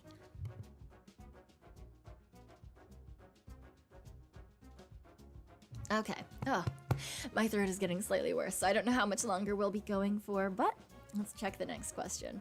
You can delete anyone from history at any given time, but all of the negative repercussions that result from it affect you and your loved ones. Okay, I can... Yeah, butterfly effect, essentially. Butterfly effect, but they specifically target you, I guess? don't know about that. I don't know about that one, man. That's... Yeah, because I feel like this is a power that probably no one should have, just given the fact that, like, you can't think of enough possibilities to change everything. And even the smallest thing could feasibly change a lot in the current world. So I don't think I would, mainly because I don't trust myself to have that kind of power. I don't trust myself to not fuck something up absolutely royally. Just, you know, so I do see Clinton saying something that I feel like a lot of people would say, which is like, you know, delete someone like Hitler. Okay, so theoretically, that is obviously a very good idea because, you know, Hitler's a terrible murderer, started a war, a lot of losses occurred. But historically speaking, that is actually a very, very, very, very bad idea. Because Hitler was terrible. I'm not saying he wasn't. He wasn't the worst of them. He was the one in charge. He was not the worst of them. If you know anything about his cabinet, the people around him were even worse than he was. So if there is an off chance that getting rid of that one particular person would push one of the other people who were even worse into power, that could completely change the way that history happened. And, you know, you could end up with a situation in which, you know, maybe even if the Allies won, it ended up with a lot more destruction or an even worse situation. Yeah, Goebbels and Göring are not great. They're just really bad. Yeah, so it's just, yeah, it's a bad idea. I would never trust myself with that. Even if I in particular have a love of history and I do know some things, but yeah, like there's just so many possibilities that could go wrong. Might have been a shittier situation without him. Yeah, maybe someone smarter would have been at the helm. Yes, exactly. Because like I said, he is a terrible person and I will never say anything that says no to that. But there were worse. And those people were very close to him. Yeah, the worst situation is that the generals take over and then smart army strategy would take hold. Yes, there's a lot of things that could have possibly happened that would have made everything become absolutely terrible. So yeah, no, I would never trust myself with the ability to delete people from history, especially given that negative repercussions, I mean, they'd probably happen to everyone in the world, but they would especially affect you and your loved ones. That sounds like a terrible decision. Okay, let's move on to the next one. You get the ability to fly, but you grow hideous wings that cannot be hidden, and most people will see them and hail you a demon.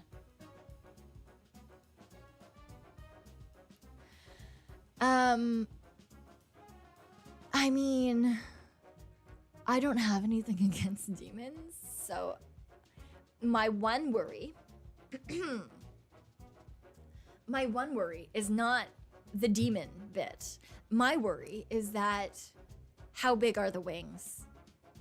How big are the wings? I understand that they can't be hidden. That's fine. I'm okay with that. I'm not worried about will I be able to put clothing on? Not worried about that. I can sew. I'll alter my clothes. That's okay. That's fine. How big are the wings? Can I fit through the door? Do I fit in my apartment? Will I be able to continue working? Will they get in the way? Could you fit in an elevator?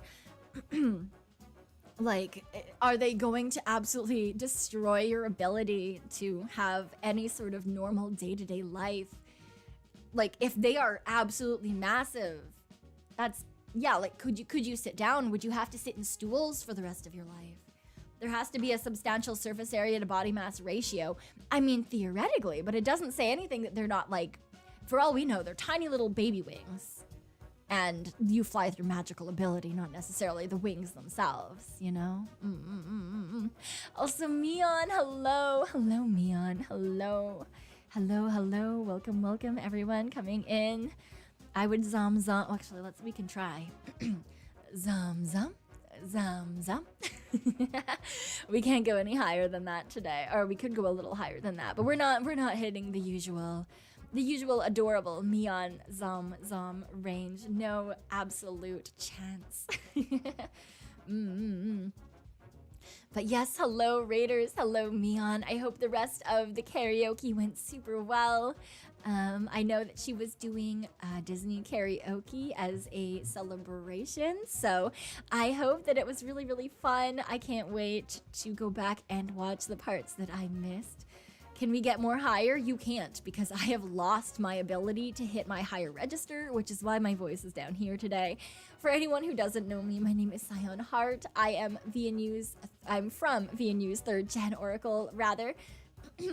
I also generally do not sound quite like this. Vocal tone is very similar, but we are much lower than we generally are on a day-to-day basis because, like I said, I've lost the top of my register today.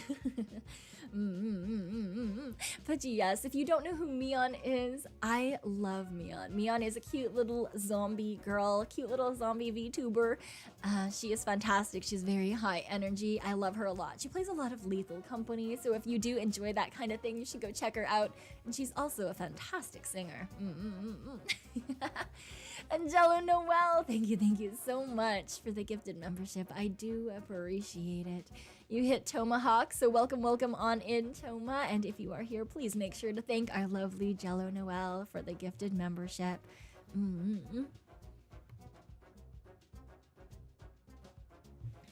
Honorary V&U Gen 3 zombie, yeah. Myself and Meeta both love Meon very, very much. So I know that Meon and Meeta do collabs. I think they do them. It's once a week that you guys. I believe it's once a week that they all do them with Lida and Endo, both of whom are indies as well. Yes. Okay, let us continue. Where is my thing? Here. I'm gonna say will not, just because I know nothing about these particular wings. If I knew more about them. Suri likes her as well, since she does raid Meon quite often. I mean, yes, all of the girlies love Meon. I was just saying that Meeta is the one who definitely collabs with her the most. Yes. Everyone loves Meon. She's very cute. She's very sweet. All right. You will have X-ray vision for the rest of your life, but you cannot turn it off. I will not. I simply will not. Why? Why?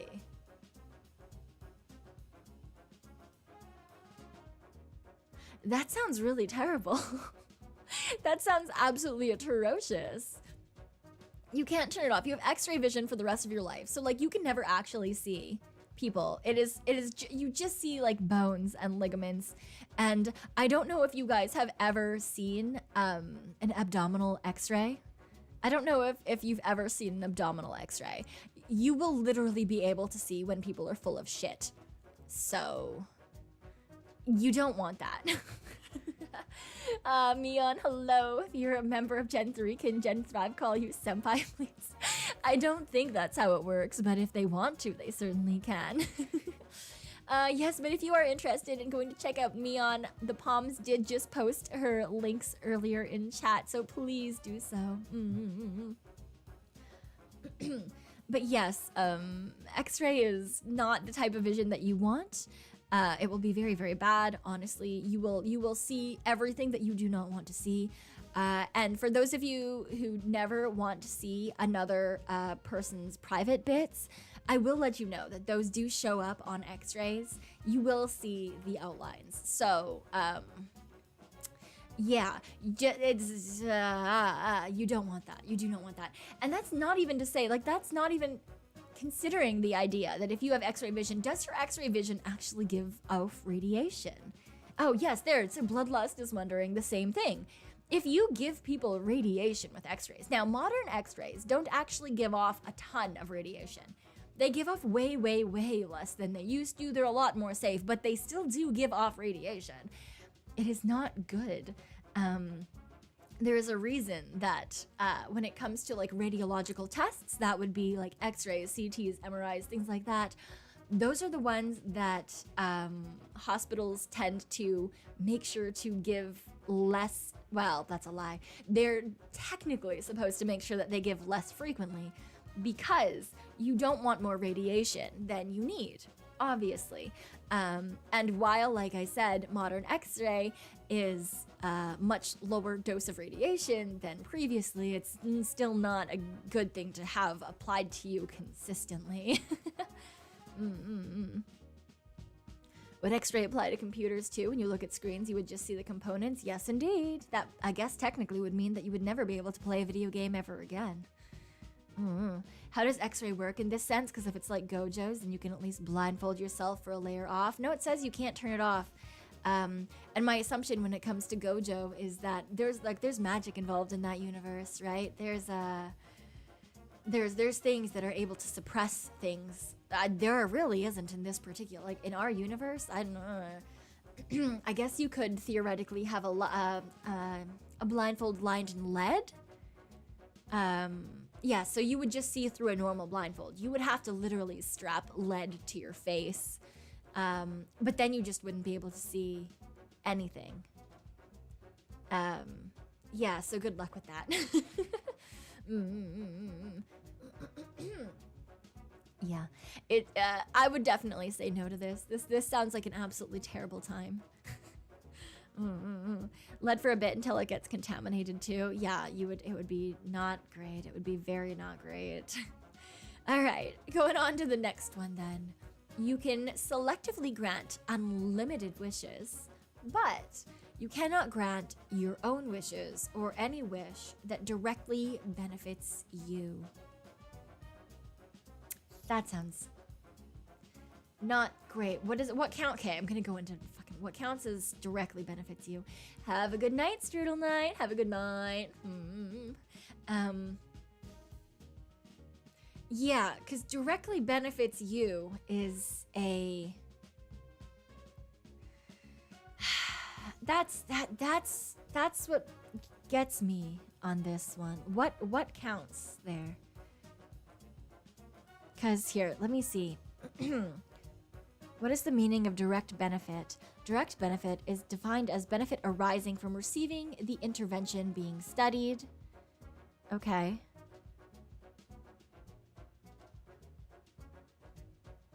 So, direct benefit means benefits the end user of a program or service. So theoretically, you could not use this wish to, for example, eradicate cancer. Or like I could not do that. Someone else could feasibly do that. But that would directly benefit me. So I would not be able to allow that wish to come to fruition. Now, one person's cancer, I could do that. That would be fine. Like you couldn't end world hunger because you are in the world, and if you are hungry, then that therefore directly benefits you. Basically being the genie from Aladdin. I guess so, but they were allowed the benefit of being freed as well. Yeah, I don't know about that one, man. You would have to also be very, very careful. You would have to you could never tell anyone that you were granting their wishes. It would have to be like you hear someone saying something passing on the street and you're like, oh, cool. You could end hunger in Africa.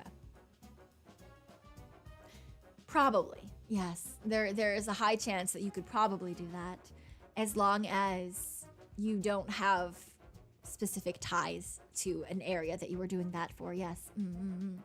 Since it benefits my family career and cannot affect me for any reason that is not affected by supply and food or gifts, and supplying my family money for their own benefit fits my direct. Yeah, it's one of those things that it's very hard to work around depending. Yes. If someone's wishes to marry you, but then that would directly benefit, that wouldn't be granted. Again, ending world hunger would technically directly benefit me. Becoming rich would definitely directly benefit me. So both of those are off the table, Alistair. You're forced to not tell anyone you're the one who did it. Oh, you would definitely be forced to tell people that you didn't do it. Otherwise, the government is gonna pick you up in a fucking snap. That or like some sort of like terrible, I don't know, cabal of people or like a mafia syndicate or, you know, like there's no fucking chance you're gonna be safe if people know that you can grant an unlimited number of wishes, right? Constant ample food available ends world hunger but doesn't directly benefit you. It skirts the line. Technically, yeah. Well, we would have to see if the definition would go through on that. That's the thing.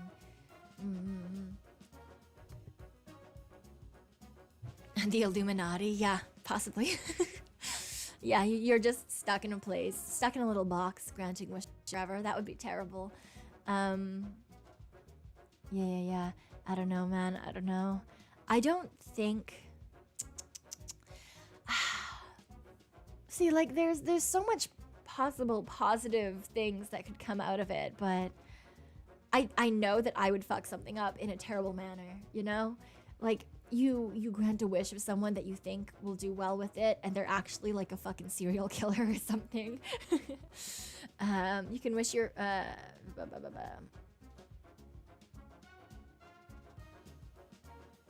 I mean, yes, theoretically, you could wish for your family to benefit as, like, if you were to die, because then, yeah, it couldn't benefit you because you'd be dead. But it wouldn't benefit you personally, except for an emotional capacity. But if you're dead, then it doesn't matter. But, like, that means that you also have to pass away, you know? It at least doesn't say you have to grant wishes. That is very true. It could very well be worse than it is, so... Okay, I personally would not take this. I do know that a lot of people will take this. I'm assuming that this is going to be majority push the button. I just don't trust myself with something like this. I can grant you 3 wishes. Knife goes in, knife comes out. Yeah. Okay, yeah, so most people did press this button. I was correct. I'm not surprised by that. I would assume that that would be what most people would do. I just think that that's not good for me. That's just not good for me. Oh, you get the best gaming PC ever that upgrades itself when needed. Give me my money back. Give me my money back. I just spent so much money on my PC. That's why I don't currently have it. It is currently being rebuilt in a shop. I would, yeah, okay. But consoles die, and the only platforms of gaming are PC, Mac, iOS, and Android. Now, I know that there will be people that are mad at me for that. The only console that I have is a Nintendo Switch. Because the only console games that I play are like Pokemon and Zelda.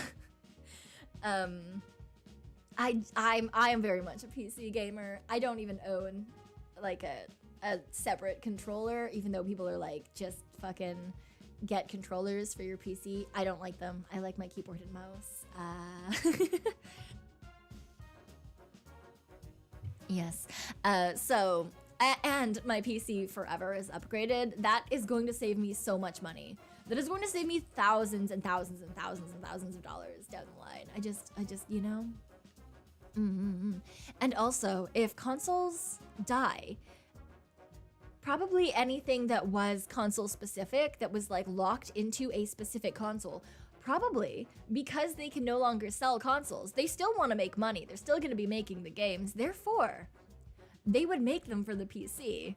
Look at that. You can now play every single game that you ever want to play on a PC. Now, you like the Xbox controller, you like the PS whatever controller, congratulations. They've made one for the PC, and you can still use it anyway. I think that this is overall a good decision, not just for myself, but for everyone. It's just better for me because I also get a really good upgradable gaming PC. Console wars end. Yes. I don't think that Nintendo would die, honestly, Desert Punk. I think that they'd find another way to do something. I feel like a lot of people in general, a lot of those companies in general would find another way to survive. Because, I'm not gonna lie, consoles kind of are dying. As far as I can, you know, I'm obviously biased. You guys have already heard. I am very much a PC gamer, right? But if you think about it, they used to release consoles pretty quickly in succession. Every, 5 years or whatever, you would get a new console, or you would get a whole bunch of games, or you would get whatever. There were things that were locked to certain consoles that now have been released from those consoles, are available on Steam or on other places like that. Consoles are incredibly expensive, and no one really has the expendable money for that anymore. There's just a lot of things that, like, they've slowed down to a ridiculous extent. And even when you are coming out with a new console, it's almost impossible for everyone who wants to get it to actually get a hold of it. So, who knows? They might try to create a PlayStation PC, because the console is essentially just a heavily restricted PC. I mean, yeah, like, you could get, like, branded PCs and stuff, or, like, cases that specifically look like old school game systems or something. I think that could be really cool, honestly. Xbox only has one more gen, and then development is being shut down. Yeah, exactly. Yes. Things they release on consoles, you need to buy the console. They release one Redon FF series to PS5 and put bait on Steam to get you to move to the PS5. Yeah, there's a lot of stuff like that. Alright, PS5 is like $700. Yeah, I saw like a joke someone was making, like they had a dream about like, oh, they're releasing a PS6, and it was like 3 times the price or something. And I was like, yeah, that sounds about right, honestly. Only difference between PC and consoles are the control devices. Control devices and PCs generally just kind of have better specs, or they can have better specs, I will say. Not everyone obviously has like better specs in their PC, but there is the chance, especially if you are a person who like lives on your PC, there's a high chance that you probably will end up with something better in your PC than in any sort of other thing. Yes. Have a good night, Glaugan. Have a good night. I hope you have a restful sleep if you're going to sleep, and if you're just having the rest of your day, I hope it's a lot of fun. Yes. In some ways, we're moving towards digital ownership and just, yeah. I hate digital ownership, I'm not gonna lie.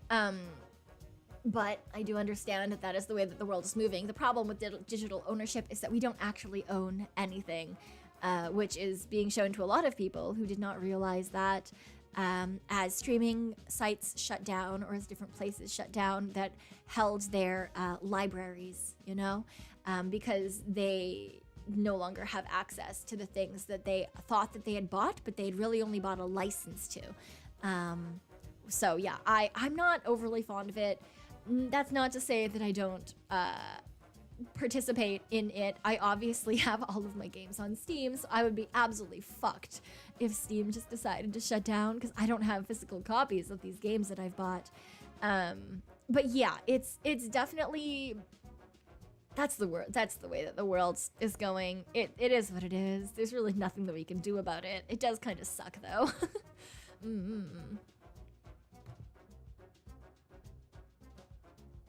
Didn't Apple iTunes make you rebuy the license for music you listen to periodically? I have no idea, man. I have absolutely no fucking clue. Not gonna lie. Corporations have too much power. I very much agree with that. I can say absolutely nothing on that particular topic, Desert Punk, for I am a corporate VTuber. Well, take that as you will. Let me see here. Button pressing. Okay. Have the power to cure one widespread disease, likely saving millions, but you become deathly ill afterwards. We are not going to, we're not gonna debate this one. We've already had one very similar. I pressed the button. That's just how that's gonna go.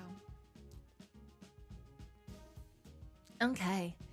You gain the ability to create any object you want, but each time you do, you move to a parallel, identical universe, disappearing without a trace from this one. Wow, whoever did the grammatical editing for this sentence. So every time you create an object, you move to a parallel and identical universe and disappear without a trace from the one that you're currently in. But if it's parallel and identical, then theoretically that would mean that the you in this parallel identical universe would do exactly the same thing because it is identical, which would mean that the you in this universe has that power and has also created that item and therefore has gone to the next universe as well. You don't create the thing, you move to a place where it exists. That can't be right though, because it's an identical parallel universe, which means that something shouldn't theoretically exist in that place that doesn't exist in your world. So there is basically no difference. And the parallel identical you that is in the universe that you just landed in, if it is an identical version, should theoretically also be doing exactly what you're doing. Parallel identical is a contradiction though, it can't exist. Yeah, exactly. That's why there's literally no downside to this. Because the yous in these quote unquote parallel identical universes are essentially just all swapping places every time you create something. This is like the stupidest. What? Like there isn't a downside. There can't be a downside because they said that it's identical. But also, why is it an alternate dimension if it's identical? That means that there was no splitting. So does that mean that there were just like 5 timelines that were original timelines and nothing has split off of that? That doesn't make any sense. Like that's not how that theory is supposed to work.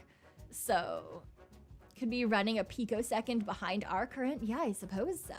Like, I'm gonna push the button because the way that they have logically constructed this but, it doesn't make sense to not press it, you know? I'm gonna hit it. Yeah, I feel like it's a 50-50. So it's probably people who are thinking about this particular bit. There's a whole downside because you don't exist in timeline A anymore because you're in A1. I don't exist in timeline A, but theoretically, the me that was in, for example, B27, that may or may not have also been a parallel identical universe, is now in A. Because it is identical. Yeah, it is a very strange circle of question marks for this one. Yeah, it's certainly something. It is certainly something. The question is, if you cannot prove you're in a different timeline, can you even know that you're there? Yes, exactly. Exactly. Like, would you even realize, unless you were told? So like, if you're pressing the button to get the power, you're therefore told, you know that you're in a separate universe, right? You are the only one who's going to know that you are in a separate universe. But if this had happened to anyone outside of this particular button press, where you were told this particular fact, you wouldn't be able to tell if it is identical. You're being bogged down by irrelevant details. Irrelevant details are my favorite kind of thing. I love thinking about this kind of shit. This is like, I've already said this before. I'm sure that many of you are fucking sick and tired of me talking in circles about like possible definitions and like semantic detailing. But I think it's very fun. Nate, thank you so much for the super and the hydration check. I appreciate it.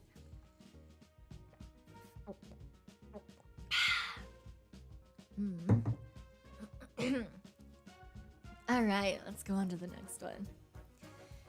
You become fluent in your mother language and have countless job opportunities which are rewarding and easy for you to live with. Your friends and family cannot keep up with your use of language and find it too complex to understand, and most of the time themselves dumbfounded and annoyed by your mere presence.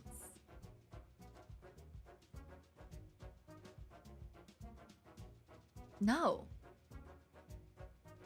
Why?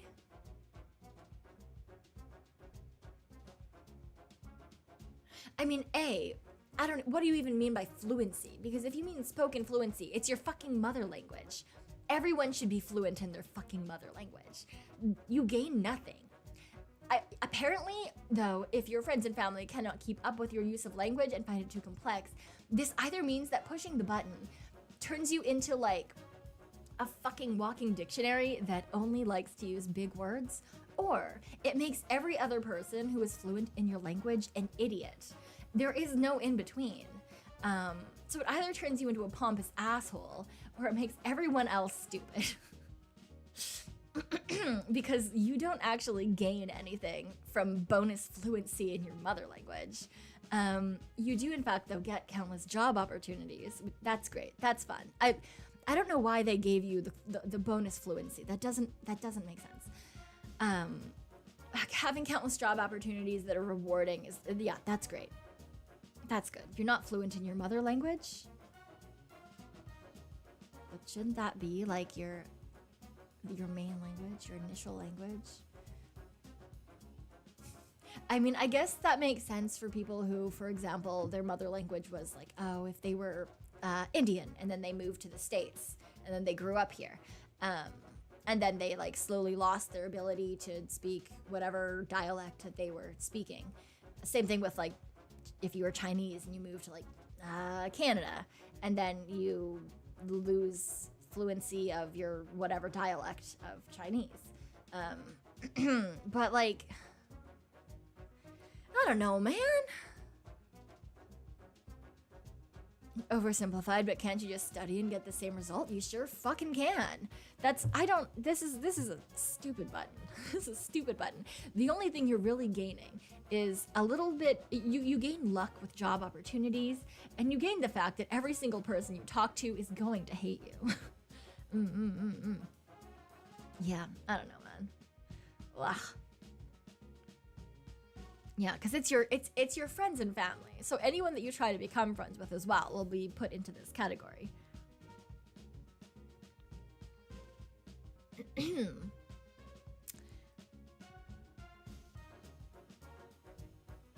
You get to see Jesus Christ grill burgers and have one with him. But you will have to eat what Satan is cooking next.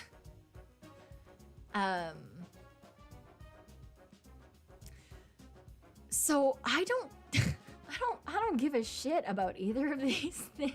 I'm not gonna lie. This feels like a question that's for a very specific person. That person is not me. So I am personally just not gonna hit this button, cause like, I don't know if Jesus Christ would even be able to grill a good burger, right? Like, is that burger even gonna actually be fantastic? Dude existed in a time that burgers were not really a thing anyway. And then if you believe in Christianity, and this question is directed at you, so he grew up in a time where burgers didn't exist, and then he went to heaven, in which, do they eat fucking food there? I don't know. Dude, like, question mark, this could be the worst burger in the world for all we know. There's nothing that says this is gonna be a good burger, right? And then you'll have to eat what Satan is cooking next. Now, this could mean anything. This could mean anything. This could be, he could be making a fucking feast. He could be a fantastic cook. He could be putting the hottest, spiciest peppers in every single thing that he makes. He could literally just be like cooking you, I don't know, your pet. I don't fucking know, it's Satan. It could just be like literal dicks on a plate, question mark. I don't fucking know, okay? So no matter what, I feel like you're losing.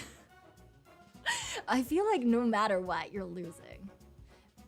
I mean, in the off chance that Jesus Christ makes the best burger in the entire world, and Satan's cooking is also really, really good, but like it happens to be like a person or something, then like theoretically, I guess you get away with like net positive. But I'm not pushing this button. This question was not meant for me. I'm sure it's meant for someone. It simply was not meant for me. All right. Looks like, yeah, most people said no. I feel like the reason that most people said no, that was very different from the reason I said no.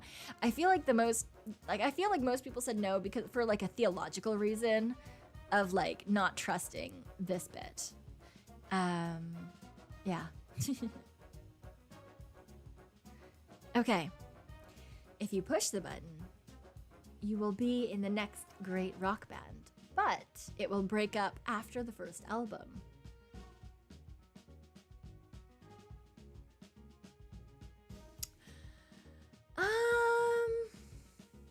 I mean, I guess this means that you could theoretically go on a solo tour afterwards, and you would get royalties for the rest of your life. So I don't really, I mean, I think the only negative, the only downside is that when people might not realize exactly how much pressure there is, but if you already know that you're breaking up after the first album, you're not going to feel nearly as much pressure as, like, you know, for example, a person who's hoping that this is going to be what they do for the rest of their life.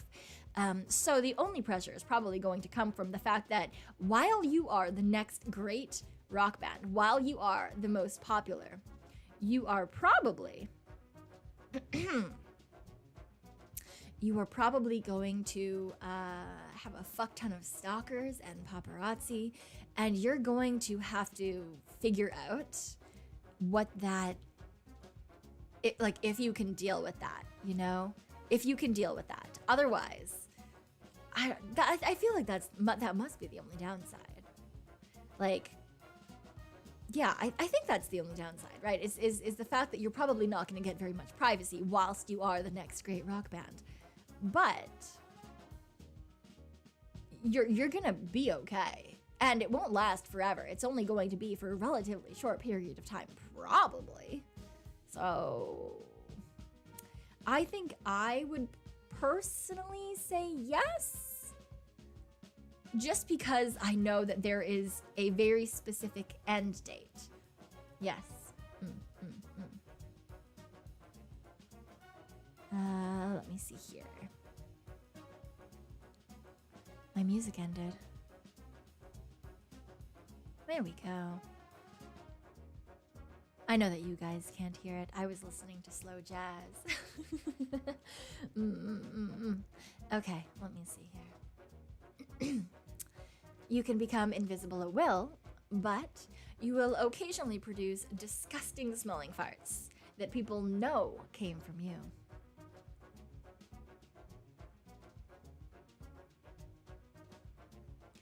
I mean,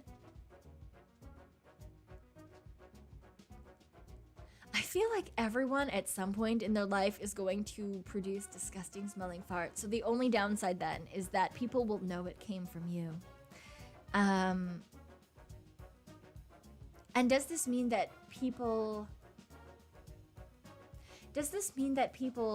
even if they don't know who you are, will know that it came from you? Like, you're just like walking down the road and there's like just a whole bunch of people that don't know who you are, and all of a sudden you fart and everyone's like, oh, that came from the Tanuki.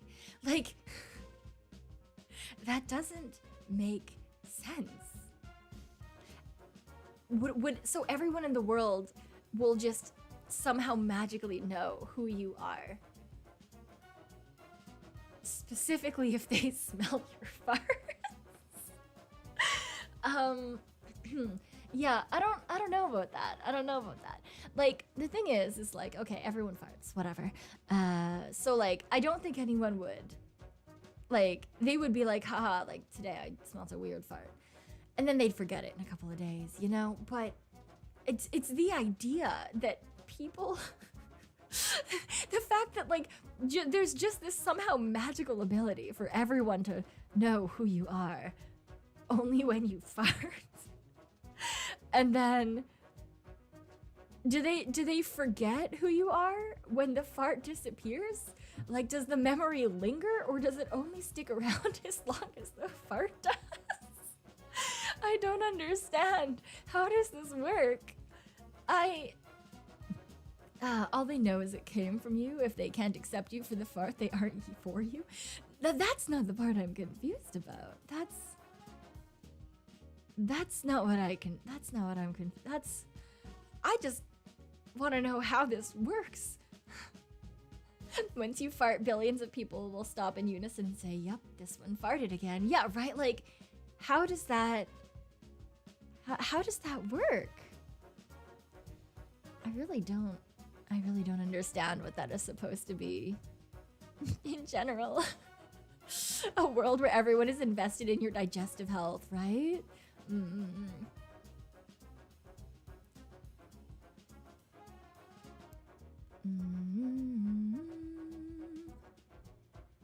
me see here. I don't know. I mean, I feel like, man. Okay, I feel like I would press it, honestly. I feel like I would press it. The ability to become invisible. And then you, like, essentially just every once in a while you'll produce a rancid fart and then everyone will know that it was your fart. Which, like, I feel like happens anyway, right? Like if you were to fart in an elevator or something and you were with a bunch of other people and they were friends or something, they'd all know it was you. The only weird thing is the fact that, like, everyone would know it was you, or the possibility that everyone would know it was you, even if they didn't necessarily know who you were. So I would take the invisibility. 50-50. Absolutely 50-50. Yeah, okay. I can see that. I can see that.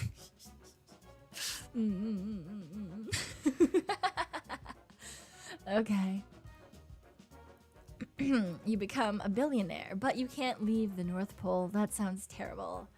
I'm just immediately saying no to that. Because I don't want to live somewhere that is constantly snowy and you can't leave, meaning you can't go visit other places. You can never go on vacation. That sounds terrible. That sounds absolutely terrible. Lucky Fox, thank you so much for the 5 gifted memberships. Thank you. I appreciate it. How are you doing tonight, Lucky? And for those of you who did get gifted a membership from Lucky, if you are here, please do make sure to thank them. And welcome on in. Okay. Doctor Who will continue for the rest of your life, but it will be the only TV show in existence. No. Look, I had a Doctor Who phase. I can't say that I haven't had a Doctor Who phase, okay? But unless they suddenly had the ability to make 1.5 million episodes, because I like to binge watch shit. Oh, I'm glad you're doing great, Lucky. I'm glad you're doing great. But no. Unless there's like 6 new episodes a day or something, no fucking chance. No way in hell. At least though it's only TV shows, it doesn't like impact books or manga or anything of that sort. I guess technically, like Vtubers and streamers and stuff would still be around because they're not on the TV. But yeah, I don't know. Oh, have a good night, Caleb. Have a good night. This is not for me. Again, I had a Doctor Who phase. I watched a lot of it. It was good. It was interesting, whatever, but no, not good enough to be the only thing in existence that's on TV. All right. You get to bring people back to life, but the person you love the most would die and you cannot bring them back.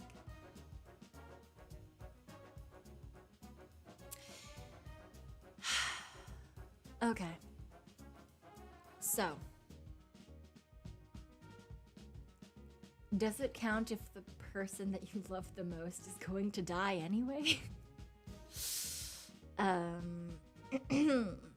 And in what manner do you get to bring people back to life? Because if you bring people back to life as zombies or ghouls or... like, it doesn't say you bring them back to life exactly as they were, right? It just says you get to bring them back to life. What does that mean? But also, yeah, the person you love the most would die and you cannot bring them back.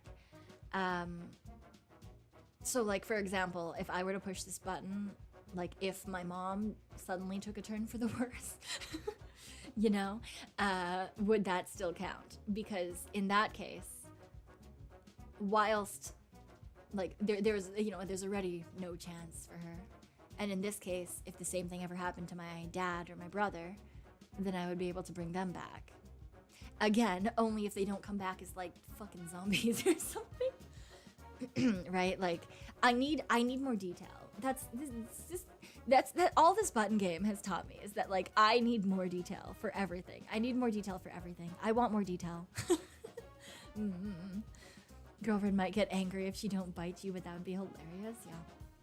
Yeah, no, I would not push this button just because this is too vague. This is far too vague for me to even consider sacrificing the person I love the most. And obviously, that would not be a one-sided decision. I feel like if you push this button without asking the person that you love the most if they were okay with that, then that's obviously not the person you love the most, and you love yourself the most, and therefore you will die because you suck ass. What if you are the person you love the most? Yeah, then you die. Fucking die. Yeah. Also, is this the cost for everyone? No, I think... Oh, maybe. Yeah, that is a good question, Daniel. I didn't even think about that. I just immediately locked onto the fact that I don't like this. Yeah, is this a one-time cost, or is this every single time you bring someone else back to life, the current person you love the most will die? That's very interesting. Yeah, in general, this is a terrible button. I would not press it. I don't trust people with this power to make people get brought back. That's such a truth. That is such a truth. Oh, have a good night, Nate. Have a good night. I hope you have a fantastically wonderful rest. Live in your dream place, but no one can come in.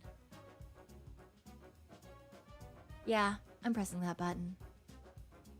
Mainly because no one can come in. In means inside a place. So no one can come inside your house. They can come into your yard, probably. And if they can't come into the yard, well, you live in the best place ever. You live in the best place ever. You can just go walk around town. You can go walk through a field of flowers if that's your thing. Maybe you live in the middle of a gorgeous, I don't know, tropical island with waterfalls in the background. And like people are saying in chat, no one can ever hurt you when you are inside your house. No one can come in. You're fine. I think that this sounds great. I'm an introvert, so very W. Yes, exactly. No one is allowed to visit my house. I would never again have the problem that I did the other day when Hart came in and immediately fucking roasted me for my current living space. She would not be able to come inside my house. She would just have to visit the general area. What if you need EMTs and they can't make it to the door? Then I simply pass away. That is something that I personally am willing to risk. I have absolutely no problems with the idea of death. That is not something that I struggle with. Yeah. Can they install internet though? Well, obviously that would be installed before I moved in, right? Before I lived there. So as long as you don't technically live there yet, anyone would be able to do things. So you would be able to build it to the perfect specifications. If you needed to change internet providers though, you'd probably need to do that yourself. What if you just explain it to the other person and they just think you're mean? Sucks to be you. So I guess, I don't know. Like I'm sure if I said that to one of my friends, like they could come, you know, they could try. They literally just won't be able to come in. They would see that there's like a force field or a barrier or something. Yeah, I don't know. I think that's fine. Wonder if this also applies to pets though. I mean, I guess that would be the definition of like no one. Is this particular phrase referring to just humans as beings, or is it also referring to pets? Yeah. If it's just like a rejection barrier, then it's fine. I mean, that would be my assumption. What if they come in, you die, and it's not your place anymore? Oh, that also sucks for everyone involved. What if your place is taken from you if anyone comes in?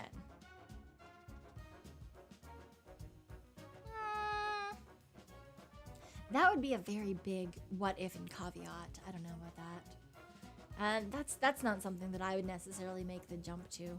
Just make it an Airbnb 10 out of 10 scam. I don't think that that's how that works either. I don't know about that. All right. You become God, but the person you love the most becomes the devil. Okay, in theory, I would like to hit this button, but I will not specifically. There's one particular purpose for this, okay? And that particular purpose is that God generally is thought of as like some sort of immortal being. I don't want to be an immortal being. I don't want to. I don't want to live forever. I don't want the pressure of having to make stuff and be omnipotent and then be like cursed by all of my creations for fucking shit up, because I inevitably will, right? Can you imagine me as a god? The amount of scuff that would happen in the world. the amount of scuff that would occur, like just accidentally the world is mute, you know? just accidentally, or like, you know, maybe the mic doesn't mute and you just hear God peeing from all around the world, you know? Hasn't happened yet, but there's never a 0% chance, especially if you're God and therefore immortal. You have an infinite number of years to fuck shit up. That sounds terrible. That sounds so bad. God, Scion, my bad, guys. I kicked my desk and Europe got yeeted into Mars. Exactly. Oh my god, no way in hell. Dropping a glass of water causes a flood on Earth? Yeah. I'm not even worried about the person I love the most becoming the devil. Like, I'm not worried about that, because the devil doesn't necessarily mean evil, right? That's just, that could just be the person who runs purgatory, the person who runs the underworld, whatever. I don't care. Or if it is the person who is like in charge of all evil, then like if it's the person I love the most, evil is not going to be very evil. We're going to say it that way. Like, evil would not be, it would not hit the same way, you know? But me being God is just a very, very bad idea. It means that Meeta becomes the devil unless Scion loves someone more. It would probably be my mom, but Meeta would be a close second, honestly. If you were God, I could see you being allergic to divinity. Yeah, that would be a thing. God apology video. Could you imagine? You're just staring, you're like watching clouds or something, and you like look up into the sky, and suddenly there's just like a fucking YouTube video feed like in the sky that everyone can see. Hey guys, I accidentally scheduled a worldwide flood next Thursday.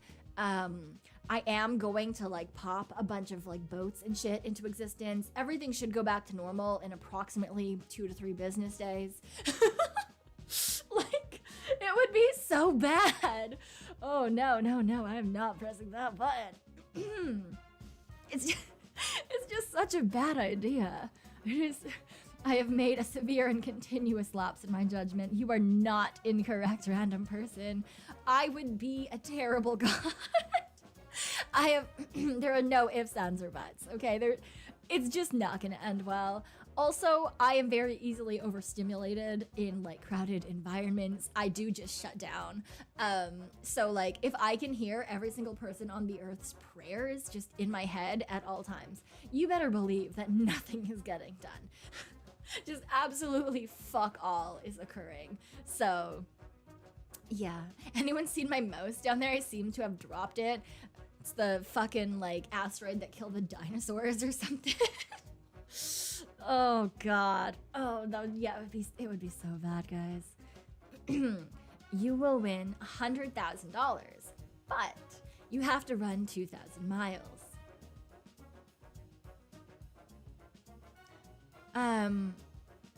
Yes, because they do not give you a time period. They just say that you have to run it, right? There's no time limit here. You just have to do it, right?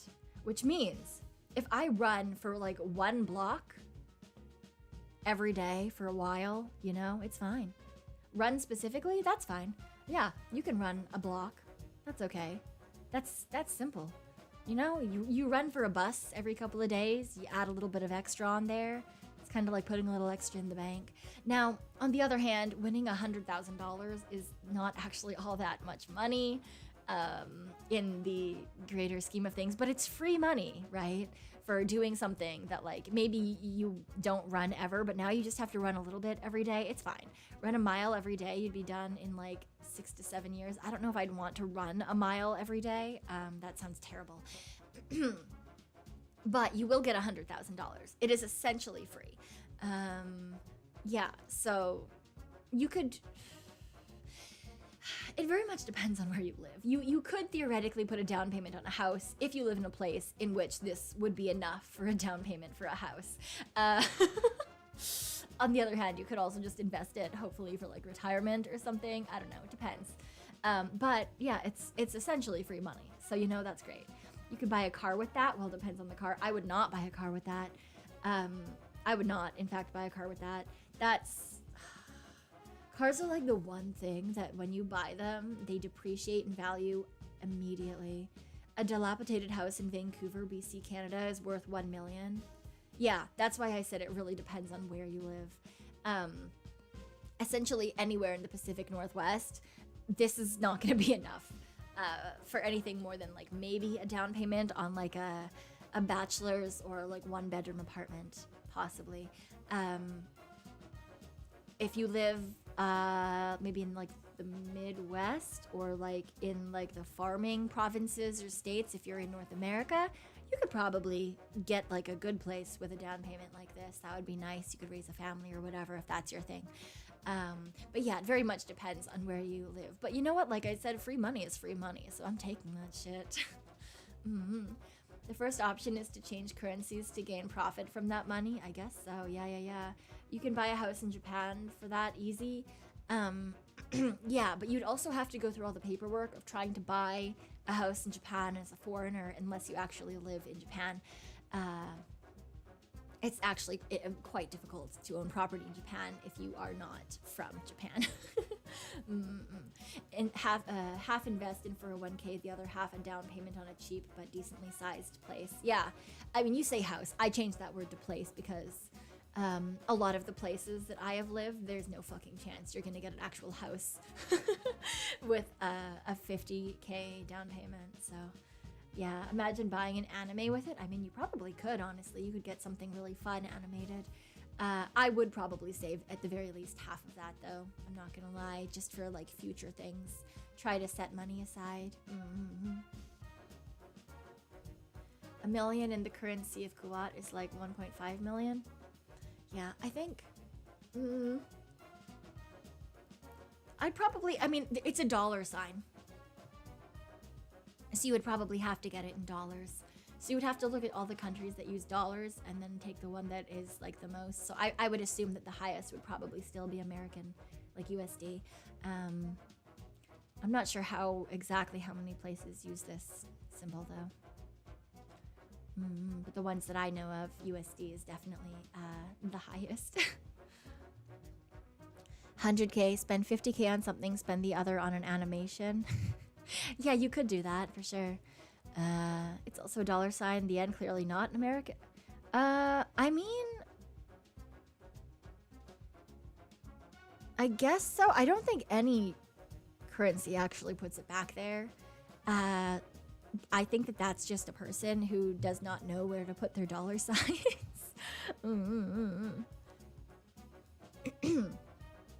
You earn millions as a writer, but only as a ghostwriter for someone else under whose name your work is published. I'm fucking hitting that button.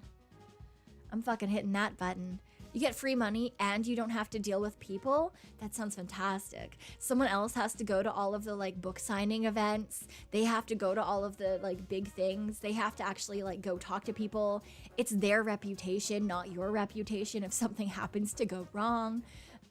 They get all of the pressure of people saying, why haven't you written a new book yet? You know, that sounds great. That sounds fantastic. You can just do whatever you want. You can coast. You get like millions of dollars and no one knows to bother you about stuff, you know? Like if someone's favorite pairing ends up being not canon, all of the harassment goes to the other person. I think that sounds great. I think that sounds fantastic. No, you would never. Really? Do you enjoy writing? Like, is that something you actually want to be a writer, or like you like is that part of you do? Okay, yeah, that makes sense then, right? That makes a lot of sense. So if you're, for example, working on a book at the moment, obviously you would want recognition for all of the work that you're putting into that. I have tried and failed to write a novel. I always give up approximately halfway through if I write things. But I also do not like being in I do not like crowded spaces. You guys already know that. So, and it's millions. Like I'm perfectly okay with that. Yeah, I think it's a good time. Wouldn't this mean the named person makes billions? I mean, they could, but for all you know, you've written a contract that they get like 20% of the earnings or something because all they're doing is putting their name, possibly their face, but generally just their name onto these things. Right? You never know. You can also write killer resumes if you become a good writer. Yes, exactly. There's a lot of different things that you can do, and it's not going to come back to you. But, you know, if you do want to become a writer, for example, like a Canthus, then yes, this would probably seem like a terrible opportunity for you. But some of us enjoy the writing itself, do not like the recognition of anything. Who cares if the other person makes more? Yeah, I wouldn't care either. But if this was me, if I were to be a ghostwriter, I would 100% have like signed documents to make sure that there was a specific amount. They would not be making the majority. The highest I think that I would ever allow someone to make off of my own work is like 30%. And that would be if they already had a public facing persona, which would mean that they are part of the advertising, right? So they're doing something, like something is coming from them. They're adding some sort of value. Other than that, no way in fuck. Yes. What would you buy with $1 billion that you wouldn't for $1 million? I would buy a house for me, and a house for my parents, and a house for my brother, and a house for my friends. Because I could not buy a single house for $1 million in the raccoon world. That's just not about to happen. Yeah. With $1 billion, that's like a million, essentially. So I could afford to actually buy people houses. I would probably also donate a good chunk to like, not necessary. I would give some to charity, but I think the majority of it would go to like scientific research facilities. $1 billion is way bigger than $1 million. Yeah, like astronomically larger than $1 million. But $1 million is not as much as it used to be to a huge extent. So I wouldn't like, I would definitely, yeah, I wouldn't be able to spend $1 billion in my lifetime. I would definitely use it for other people for the most part. For me, I just want to be comfy. I don't care about anything past that. So, MV, hello, welcome. Thank you for the soup. I appreciate it. Why are you saying you're dumb? Why are you saying you're dumb? But thank you for the soup, and thank you for saying that my dream sounds nice. I do appreciate it. As a writer, you'd hate to see your creations claimed by another person. I could see why. Like I said, like I could see that a lot of people who want to be writers or are writers would think that that's a terrible thing. Like some people do enjoy being ghostwriters though, right?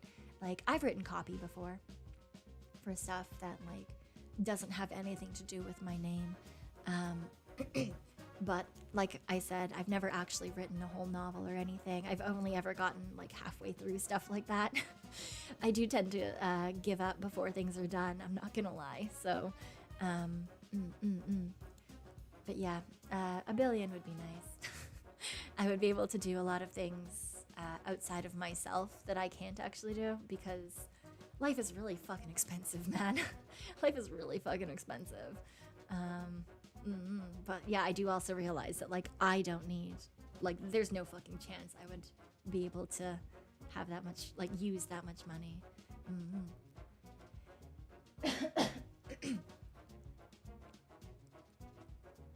Imagine someone bragging to you about a book that you've written. That would be so funny. I think that's so funny. That's such a good... I think that that would be like both incredibly embarrassing, but also like really interesting to hear about because they don't know that it's your book, right? So if they really loved it and it's like their favorite thing ever and they're talking all about it, they would love that. Have a good night, Malkosh. Have a good night. Life is way too expensive indeed. We should, yeah, I love Tia so much. Honestly, that's like as soon as she said she was really into like reading stuff and writing stuff, I was like, oh fuck yeah, great, awesome. I would love to write certain things with her. I haven't done a ton of, I used to do a lot of creative writing when I was younger, like in school still, like uni and stuff, but sadly, I've only really been able to do like corporate writing and or like essay style pieces since then. So I would definitely be incredibly rusty.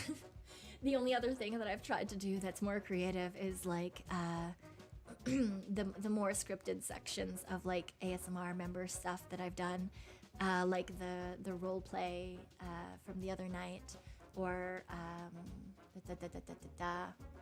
the very first one that I did that was a lot of positive reinforcements and stuff, to like write myself out a guideline and like ideas and put down things that I wanted to do, and like things that I knew that I wouldn't necessarily be able to word in a good way previously. But that's kind of the only thing that I've really had time to do in a more recent part of my life. So I'd love to get back into writing though. I think it would be really fun. Maybe we'll do like a chat writes fan fiction together stream or something. That could be fun. That could be really fun.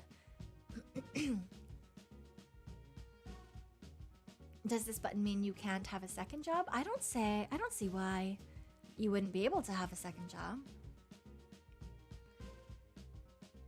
This just means that you're a ghostwriter. You earn millions of dollars. You're a ghostwriter. It doesn't say anything about not being able to do other things. It definitely probably just means that you can't write other books under your own name. You would be able to do anything else you wanted to do, so I think that would be a lot of fun. You think you'd be a good writer, but you also don't want to write at the same time? That can be a mood sometimes. I don't know if, I'm sure that the other like people who have said that they are writers or they enjoy doing or enjoy doing writing rather, they've probably also experienced writer's block, which is very similar to art block for anyone who's an artist. It sucks ass. You know, you want to do the thing, but you just can't think of all the things that you want to. It's just not a good time. So I can see how that would be annoying. But also, yeah, the motivation to actually get out and do stuff that you want to do is hard sometimes as well. Pen names are awesome. Banks protect you, etc. Yeah, I mean, a pen name is different than a ghostwriter, right? A pen name just means that you're the one writing it, but like instead of Cyon Hart, you're writing it as, I don't know, a Sunflower McGee. I don't fucking know. Whereas a ghostwriter is, I'm writing the book, and for example, Meeta is saying that she wrote the book. That's her book now. So it's, you know, it's a similar concept in that the person who's writing the book is not going to be the face of the book, or like the face of the author, but it is a very different concept because if you're using a pen name, you're not going to go out publicly and say you've written the book, but someone else isn't going to get credit for it either. Yes. You've been dealing with writer's block for several months now. Oh, that sucks. Yeah, the ideas and stories are there and you can't figure out how to continue. Yeah, that is exactly why every time that I've tried to write something longer, I've stopped. Because I know exactly what I want to happen, like the big idea that's happening next. I just don't know how to branch big plot point A to big plot point B, and I know there has to be something there, but I don't want to write it because that's not the interesting part, you know? Yeah, so I think I've said this before, but I actually used to write fan fiction as well when I was part of like the Prince of Tennis fandom and a couple of others as well. So I did used to write some fan fiction and things like that. It was very fun. Yes. But yeah, anything that's actually like a creative piece that was written all on my own ideas and stuff, I've never actually been able to finish anything. And yeah. But it's definitely something I enjoy doing. You always have you always have content to write in novels, but when you hold your pen to write it, it evaporates. That's such a fucking mood. It's writer's block or art block or anything like that. That all sucks ass, man. It's terrible. It's no fun at all. It'd be fun to write creepypastas. Yeah. Fan fiction is just practice.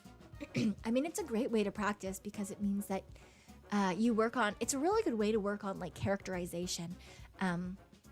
Especially because you have to keep, well, you don't have to, but I feel like the main goal for me personally was making sure that the characters that I was writing stayed in character, right? Unless there was something that was specifically a canon divergent event, that would mean that they would act differently. And then being able to portray that in a way that wasn't just like, all of a sudden they suck ass, you know? It's a very, exactly, Acanthus. It's a good character study.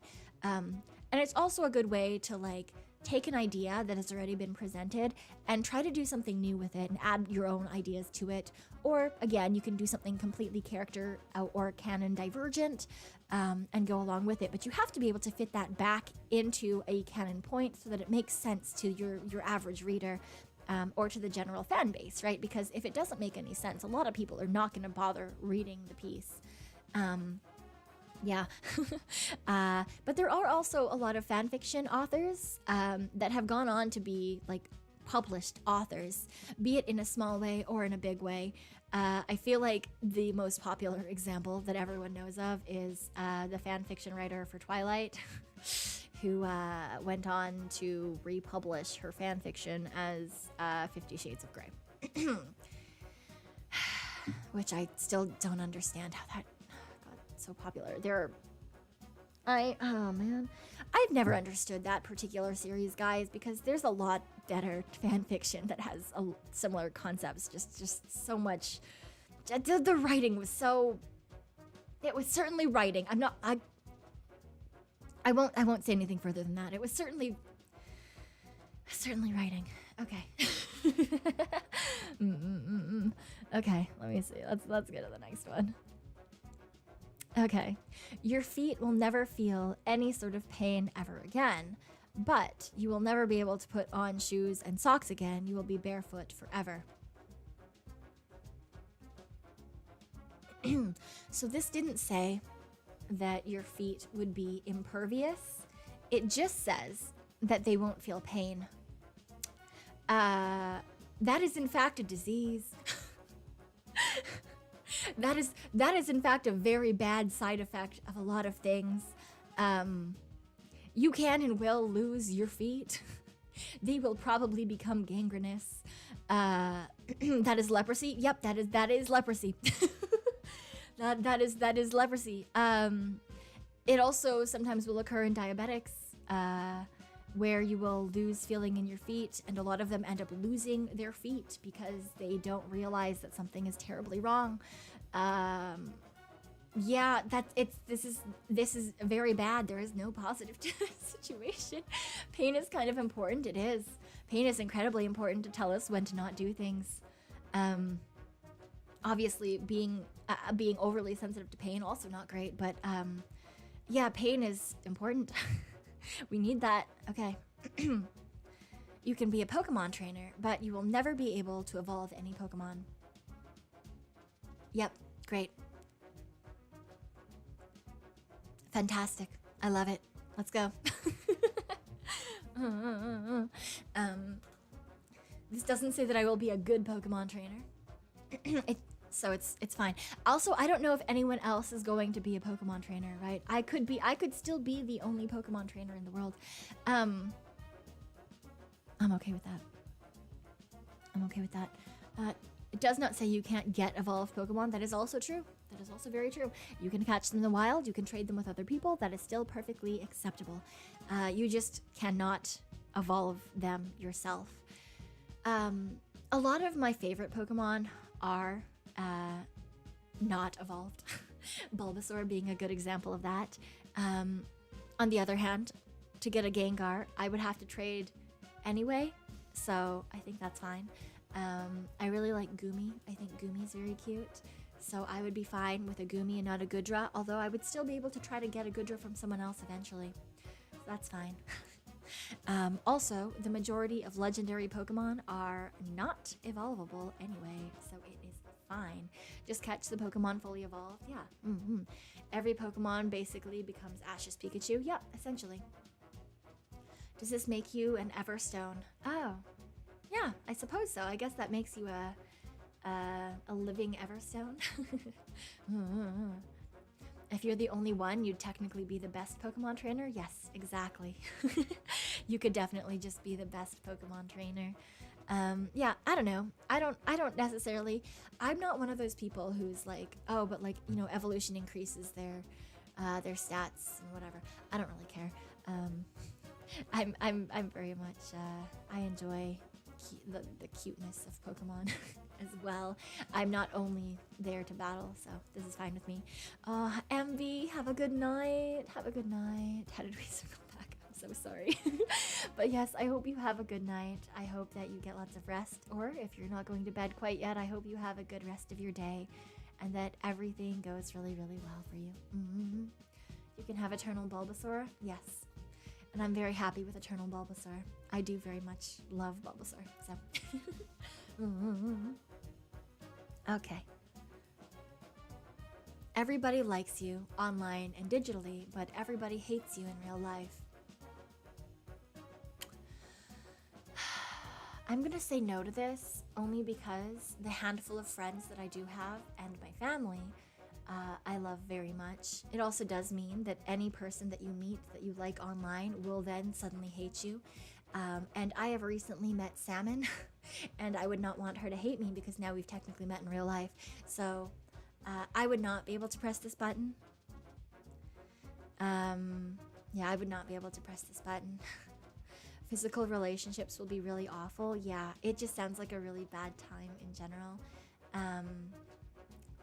And as much as I'm not really a person who does stuff outside of my room, I do spend most of my time being online in a digital form. I do like appreciate the people who are in my life when I do like person-to-person contact. And yeah, like Acanthus says, Salmon is lovely. Salmon is fantastic. I love her very much, and we had a really good time together hanging out. So it'd be really sad if I was never able to meet my friends in real life anymore.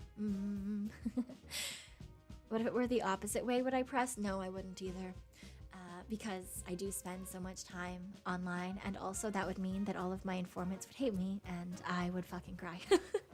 I would not be okay. I would not be okay if one day I came on to stream and suddenly my entire community just thought that I was a terrible person and hated me. Honestly, my eyes are like slightly watery just from the thought of it. So yeah, we're just gonna like not. We're gonna not. I hate that. The thought of that sucks. So yes. Okay. You will get one superpower, whatever you want, but you will be emo and cut yourself every time you use the superpower. Jesus fucking Christ. Who wrote this? Okay. I guess this would really depend on the superpower.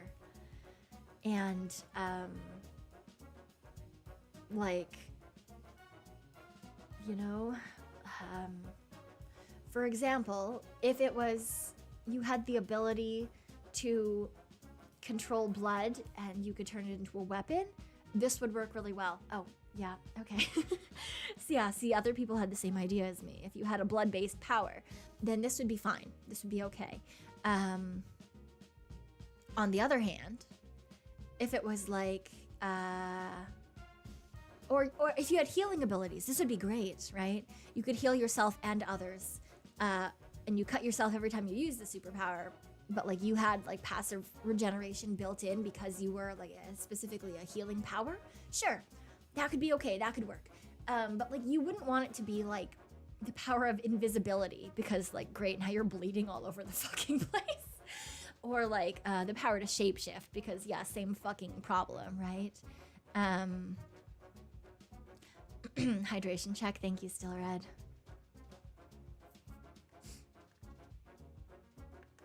Doesn't say the cut has to be deep. Yeah, that's true. Swimming in the sea with cuts on you, yeah, it very much is. You'd have to be very careful with the superpower that you get in exchange for this. So I would, in theory, press the button here, because I would go for like healing abilities with passive regeneration. And if that were to count as one thing, because technically they're both under the umbrella of healing, I would go for it. I think that would be great. On the other hand, if it didn't work, I wouldn't press the button, but I'm going to press it in theory. Yes. The person that picks super strength is screwed. Yes, indeed, they fucking are. Have a good night, Acanthus. Have a good night. Oh, you've got some ideas for a novel? I'm glad. I hope you have a good night, be it productive or restful. Either way, I hope it's good. Yes. Would passive regeneration lead to biological immortality? Maybe. Or it could lead to having a shorter lifespan, because if it's passive regeneration in that like the cell's turnover rate is really high, there's a chance that you could actually live shorter than usual. So, yes. Really depends. Okay. So my throat is actually definitely, you can probably hear already the difference between the beginning of stream and now. It is straight up just disappearing. So I think that this might be the last question. Oh, this is not the last question, because this is an immediate no. The you in this universe becomes rich, lives a long, happy life. Every other you is a terrible life. That's no. That sucks. That sucks. This also sucks. You're immortal. Anything that says you were immortal, I'm fucking done. Okay, this will be the last question then, I guess. La la la, you're probably going to bed now as well. Oh, and you've got a cold. Oh, I hope you have a good night, and I hope you feel better soon, Vigred. Yes, I hope you get better soon. Okay, so you gain the ability to see ultraviolet light as color, but you lose the ability to see the color red. I mean, ultraviolet light examples? I mean, obviously we can't see what they actually... You know, I think that would be terrible. I don't think I'd want that. I don't know. I don't think that I would want this. For the specific reason of, I mean, sure, you're going to get bonus things that you get to see, but the downside of that is you get to see bonus things. I don't want to see bonus things. I get distracted easy enough as it is. Could you imagine? I would just be all over the place. What if I, like, oh no, that just sounds like a really bad time. I would just completely lose the ability to focus if I was seeing a whole nother light spectrum. Like, I'm sure that, like, if you weren't, if you were using it in a very specific way, or you had a job in which being able to see an extra spectrum of light could be positive, fantastic, good for you. This is a great power. You click that button right away. But because that doesn't apply to me in any way, shape, or form, I don't think that I would want that. I think it would just be incredibly distracting. I think that would be very distracting. I think that it would be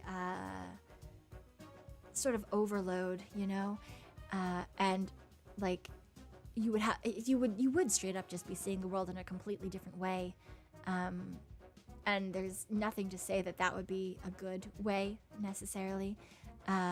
that could be relatively detrimental to your personal relationships and the way that you interact with people. Yeah, so I don't think that would be for me. Emergency stuff is all red. That's also very true. That is also very, very true. There's a high chance of things to just go absolutely terribly incorrect and wrong. Okay, let me see here. Who is around? Okay, let's go do that. All right. So, given that I did say that was the last question that we were gonna do, I was just looking to see who was online. And for once, there's actually a good amount of people, given that this is, for me, a relatively short stream at a relatively early hour. Yeah. So we are going to be going over to one particular person. We are going to be going over to She from Kauai. She is playing a what she has termed a modern boomer shooter. She's playing Cultic right now, so let's go over and give her lots of love. She's very, very cute. She is super, super cute, and I'm very excited that we can go and hang out with her for a little bit. So yes, please do go over and give her lots of love. I'm going to switch us back to, well, it's technically the starting soon screen because I don't have anything set up on my laptop other than that. But yes, thank you guys so much for coming and hanging out. I will be putting out my schedule later today. I probably will not put a late night stream on the schedule tomorrow just because I don't know if I'll have my computer back tomorrow. I should have it back the next day though, so I will be putting a late night stream on the schedule for that particular day. Yes. Thank you guys so much for coming and hanging out. I do appreciate it. Oh my fucking god, Mero, you're still here. Thank you for sticking around. But yes, let's go give She all of the love. Yes, and I will see you guys shortly. See you next time. Sayonara. Bye-bye.